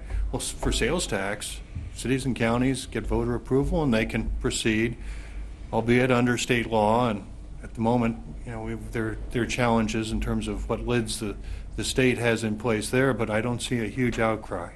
Well, let me tell you, from talking to constituents, property tax, in my view, is by far the most unpopular tax in the state of Kansas. And I think that's true here in Sedgwick County, and it's true from the folks that I talk to. And to try and make this language workable, and I'd really like to see an election where we have a high turnout election. I have some concerns about having a special mail ballot, but I don't have any, in principle, opposition to having a mail ballot feature, as well as trying to make this workable within the context of our August primaries and November general elections, and make this process more transparent for the public. And I think this is a step in language to go in that direction. I agree with Commissioner Unruh in terms of, I got this shortly before and I haven't been able to go through all the details, but I'm willing to. I know the direction that staff was given, and albeit it was at Monday's staff meeting in this room, at about 8:30, and we were looking for a quick turnaround, and I appreciate staff's effort to provide that accommodation to us. And there may be details that have to be worked out, and we can tweak this, but I'm going to be supportive of this going forward, because if we really want to be serious about getting more economic growth in our community, in our county, in our state, we need to reduce the uncertainty that exists. And with the ability of a simple majority of elected bodies, whether we're talking about counties, municipalities, school districts, townships, even a majority of the legislature with the statewide mill levy, they can all tap into the property tax. And it creates significant disparities. I've heard disparities on other topics. Well, property taxes in Kansas are generally higher than in all the surrounding states, except the other state adjacent to us that doesn't have any sort of protection like we have here. And that begs the whole question. The Kansas Constitution has a provision that says all political power in the state is inherent in the people. And if we don't trust the people to be able to vote on raising taxes, except for the sales tax and certain bond issues, I think we've made a mockery of our Kansas Constitution on that provision. And this is a step in the right direction to create real empowerment of voters. And so I'm going to be supportive, Mr. Chairman. Thank you. Commissioner Ranzau? Thank you, Chairman. You know, it's not surprising that the KAC and the league and the editorial board want repeal and oppose this voter approval of tax increases. Fact of the matter is they're out of touch with the vast majority of taxpayers out there. Last year during the elections, I went to thousands of people's homes. And the number one thing I heard was, don't raise my property taxes, I already pay too much. And people are struggling. Many people are on fixed incomes. And they want us to live within our means. And the vast majority of citizens out there support voter approval for tax increases of this nature. So I'm supportive of the policy, the idea in general. While it is true that in the last few years we have maintained our mill levy, I believe there was about a 2.5 mill levy increase back in 2006, which was the largest mill levy increase, I believe, in the history of Sedgwick County. That actually, I don't believe was actually necessary, and much of it has been repealed since then, although we still have a little more work to do. So that's a particular instance in which people would have had the opportunity to vote. And I think they should have, much like the in-trust arena. Regardless of what you think about the in-trust arena, pro or con, the fact of the matter is people got to vote on the tax, on this temporary sales tax. And I think people appreciate that. So I'm supportive. And I too got this this morning. I am a little concerned that it takes out language. It requires a mail ballot only and doesn't allow for anything else. It would be nice if there'd be a way to at least leave that language in, to leave the options in as we move forward. But that being said, that's just feedback. And I think somebody needs to provide a solution that we think would work for us. Repeal is not going to happen, nor is it desirable in my estimation. We just need to fix the law and make it work for the taxpayers and the people we represent. I'll be supportive of this as we move forward. Thank you, Commissioner. With your last comment that somebody needs to lead on this issue, I think that's what's missing. No governing body has stepped up and provided a solution that actually creates an opportunity for an election.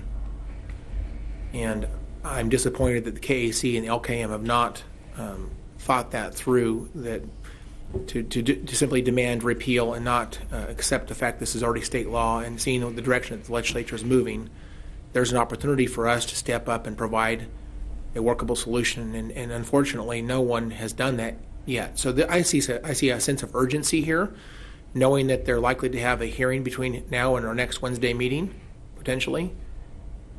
We don't have a lot of time. So again, I'm asking for the spirit of what this is trying to accomplish. I would like to give some latitude to our counselors to work out any bugs they might find in the language, but the spirit of this is to move some dates for the treasurer's office, the clerk's office, the appraiser's office, and the election office, I believe, to enable an election. And let me speak to one of the other comments you made, Commissioner Ranzau, and that is that I think it is our intention that we would have a choice of a mail ballot versus a poll site election. But unfortunately, to get there is a much more comprehensive effort to do that. And so we don't have time, I think, to touch 40 statutes and to develop what that would look like. In fact, there probably is more than 40 statutes. I can think of some things that should be listed in that list of things that have to happen, that have deadlines that are not listed in the document that I've got from the clerk's office. And so it would be a very, very comprehensive and difficult proposal to change this, and really the way it needs to be changed. And having said that, I would agree with you. I'd like to see the option for the governing body to have a mail ballot or a poll site election, but that's just not doable in the short term. So I get that. The reason that's limited to mail ballot only is that's the only one that works. Monday, when I spoke about this at staff meeting, it was my intent to find and suggest changes that would allow an August poll site election, but after discussions with our experts, that's just not going to happen. There's no way to get there with a 4-page balloon. So, Councilor Yost, do we need to have a motion to do this, or is it going to just do it by consensus? I think that to the extent that we need a consensus of the commission, I think that probably ought to be in the form of some kind of a motion, so we take a vote on it. I don't think it has to be a formal resolution or anything, but it's the same. It's your legislative package that you're in effect amending. Let me point out too. Thank you very much, Councilor Yost. With respect to moving the implementation date to something earlier than January 1st, 2018, personally, I would rather see this be done right. I think we'll need 2017 to fix some of the other issues here, so I would rather not see the implementation date changed. And as an item of testimony to the legislature, I'd like to make that point. With respect to the exemptions, again, I think that's something we can adjust as we move forward. But I think initially it'd be nice to see the large step change in statutes happen without us messing with the exemptions at the same time. So I would like to offer testimony that says leave the exemptions alone and please leave the implementation date alone. And if I have consensus and support from my colleagues on those 2 points as well, I'd like to include that in our testimony of suggested changes to Senate Bill 316. Commissioner Peterjohn?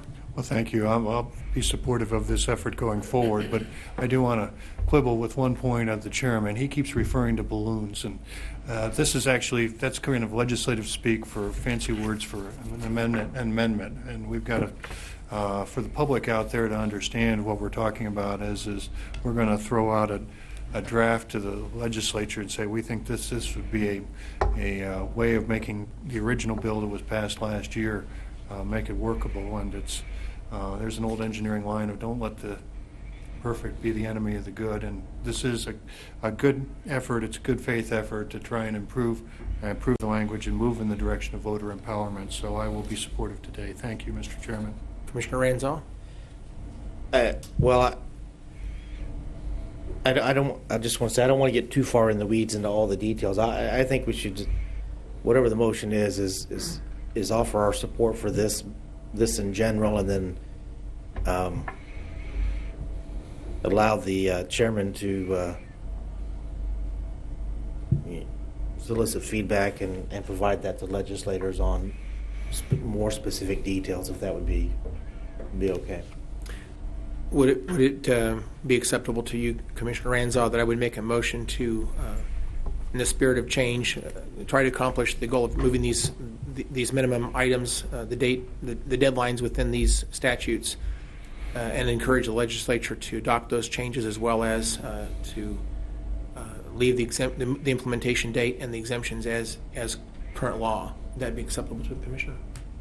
Well, actually, I'd like to think about that some more. Okay. Talk about it. That's why it was just brought up. In general, I'm supportive, and I may get there, but I've had time to process some of these other things. But let me make one other comment. You're suggesting making changes to this, our suggested changes, and then we're getting into evolutions that we can discuss about. That's why if you could solicit input and then put that together and be the lead on this, I think that would get us to the same point. I will continue to solicit input from all the commissioners. I would like to speak to those 2 points at some point, so I'd like to look for consensus on those 2 items. But for right now, I'd like to make a motion that we would make an effort to lobby the legislature to these suggested changes in Senate Bill 316, and I'd ask for your support. I'll second that motion. Is that clear enough, Madam Clerk? Okay. Any further comments? Yes. Do we need? I'd feel better if we could authorize a couple people to speak on our behalf, and there's going to be all sorts of changes coming up. Well, the only suggestions issue that I had, yes, sir, and of course I don't have a position on one way or another, but if someone from the commission or the county manager intends to go to Topeka and address a committee, it might you might want to include in your motion that in fact you're speaking for the commission, not for an individual, and that if you support the legislation, you're being supportive by trying to help it with amendments rather than oppose it. I would just ask you to make that a little clearer on the motion. Let me amend my motion to add to that we would authorize the chair and our counselors and our lobbyists to represent Sedgwick County in this matter, either personally or through written testimony in Topeka. Well, since it's my second, I'll go along with it, although I would have much preferred to have it be the chairman or his designee. Can I amend my amendment? I can. I mean, I'm going to try. It's your schedule you're tying up there. I do think that's right. So to confuse things a little bit further, let me add the word "or his designee" to that complicated motion. Is that acceptable to Madam Clerk? Does your motion anticipate that this would become part of the legislative program then? We might need to consider amendments to the legislative platform in light of this, but I think that I think we can already handle later on. I think we already have a platform that kind of addresses this, maybe not this specifically, but we have one in general that has to do with, do we not, voter approval for? I didn't know if that is a living, breathing document that changes from week to week. Sure. So, whatever you want to do. Let me just say there's actually a lot of legislative issues impacting the county right now, and I think we need to maybe spend some time in a future staff meeting to work through some of these very quickly. There is a lot of issues that are really not spoken to by our platform, and we don't have any direction to our lobbyists on what they should do on our behalf. So we need to spend some time on this soon. I hope to have a more robust, longer discussion about that soon in a staff meeting probably. But Commissioner Peterjohn? Well, thank you, Mr. Chairman. I mean, it's the difference between we have had in our platform for years, and this is going back to, I think, at least 3 or 4, position in support of voter empowerment on property taxes when it came to raising property tax rates.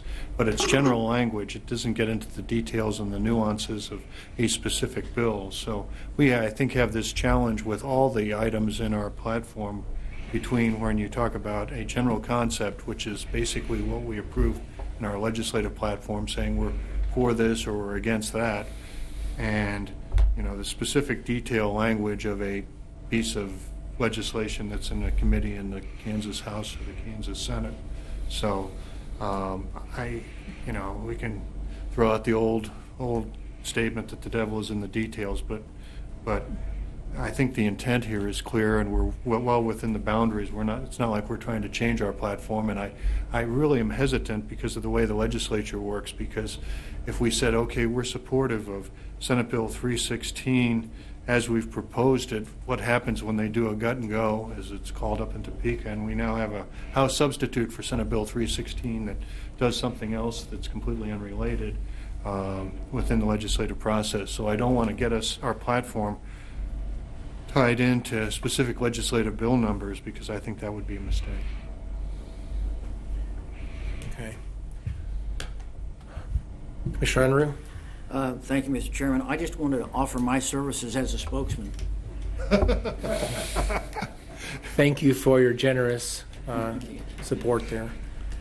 Okay, so I think the motion, if I can just restate that, would be that we would support the concept of the amendments to Senate Bill 316 as drafted by our counselor, giving him some latitude to make adjustments if needed to enable an election to happen. We would allow the chairman or his designee to speak on behalf of the Sedgwick County government and this board, either in person or in written format. We would also enable our counselor and our manager and or our lobbyist to also speak on our behalf. I think that's it.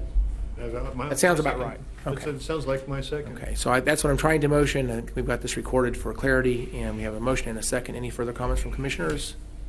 Seeing none, all those, I'm sorry, Madam Clerk, please call the vote. Commissioner Unruh? No. Okay. Commissioner Ranzau? Aye. Commissioner Peterjohn? Aye. Chairman Howell? Aye. Are there any other legislative issues from other commissioners? We're down to the other part of our agenda. Anybody have any comments today? Commissioner Peterjohn. Well, one of the things that we often mention that doesn't get as much attention, depending upon the weather forecast, and we've been fortunate in having some very nice days. But the Sedgwick County Zoo, which I've had the privilege of serving on the zoo board, and this may be my swan song for that, since Commissioner Howell will take my place based on our action today. But we do have Winter Wednesdays for February, and you can get in for $2.50 a person, which is a great value. And if the weather's accommodating, or you're willing to venture outside so that you can go indoors at some of their indoor facilities, I think it's a great value.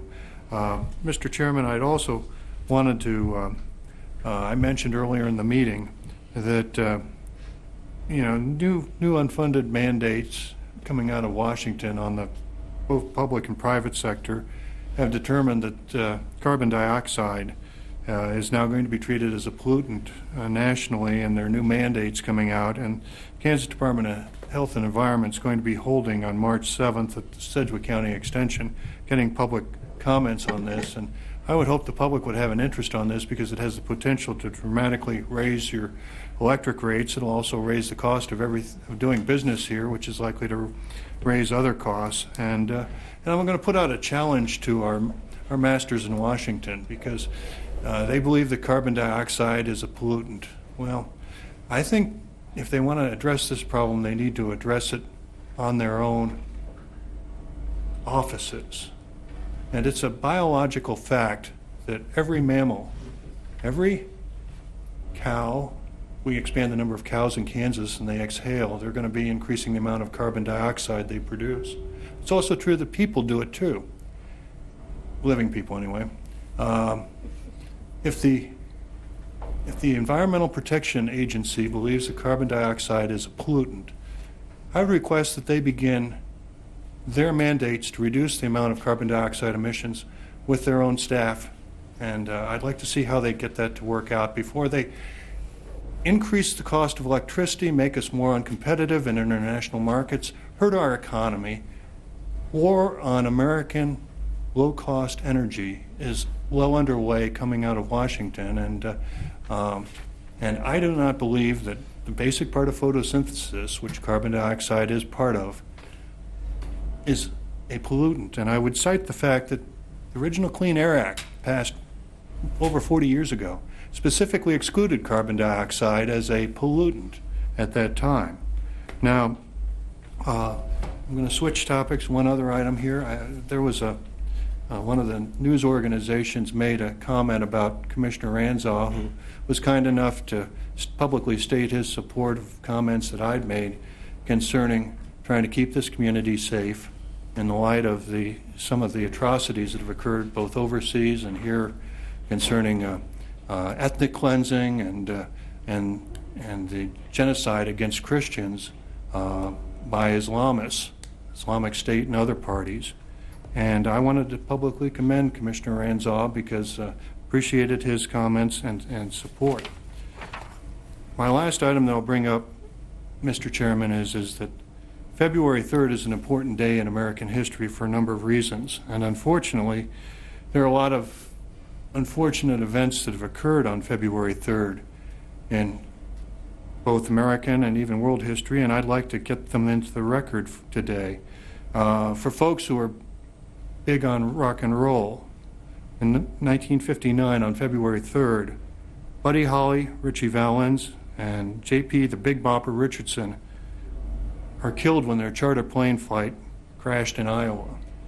And that was a tragedy for American music, but much bigger tragedy had occurred that doesn't get the attention that fans of rock and roll would have. And that was on February 3rd, 1943. The U.S. Army troop ship Dorchester was steaming through the icy waters of Torpedo Alley, about 100 miles off the coast of Greenland. There were over 900 men on board, and it was just horrible conditions. 12:55 a.m., a torpedo from a German U-boat hit the Dorchester, and immediately the ship started to sink. Amid the confusion, 4 Army chaplains worked quietly and methodically, calming the soldiers and tried to get them to the lifeboats. The good news was that of those over 900 men, they were able to rescue 230, but 672 died on the freezing Atlantic on that day on February 3rd.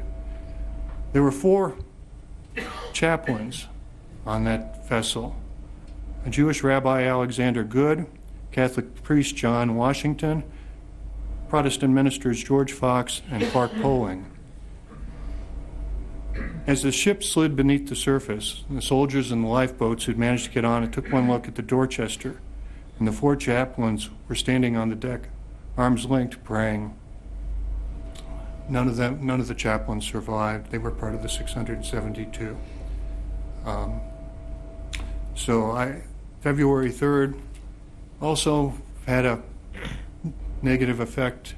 Well, a negative event occurred. A fellow by the name of Johann Gutenberg died on February 3rd in 1468.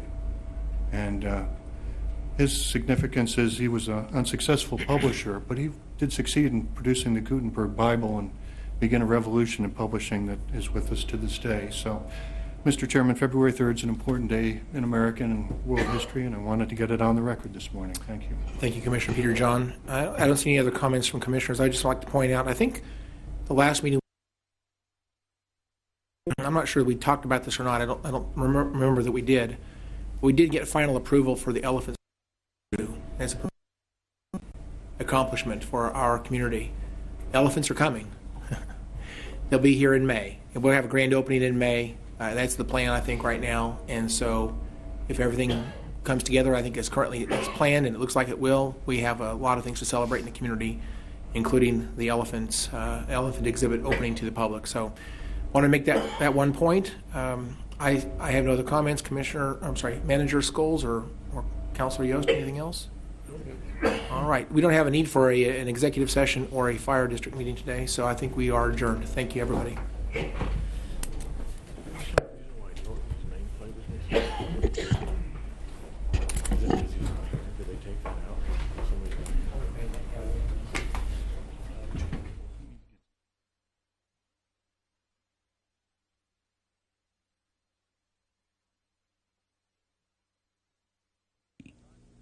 Production and broadcast costs for Sedgwick County Commission meetings have been underwritten by Sedgwick County.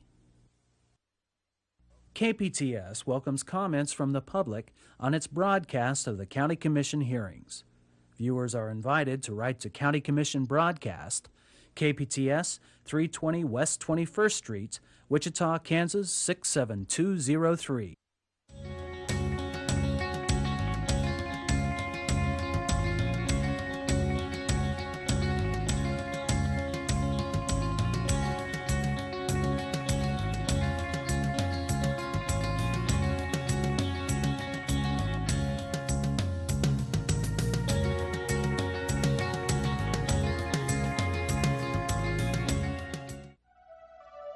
You're watching KPTS, Hutchinson, Wichita, Public Television.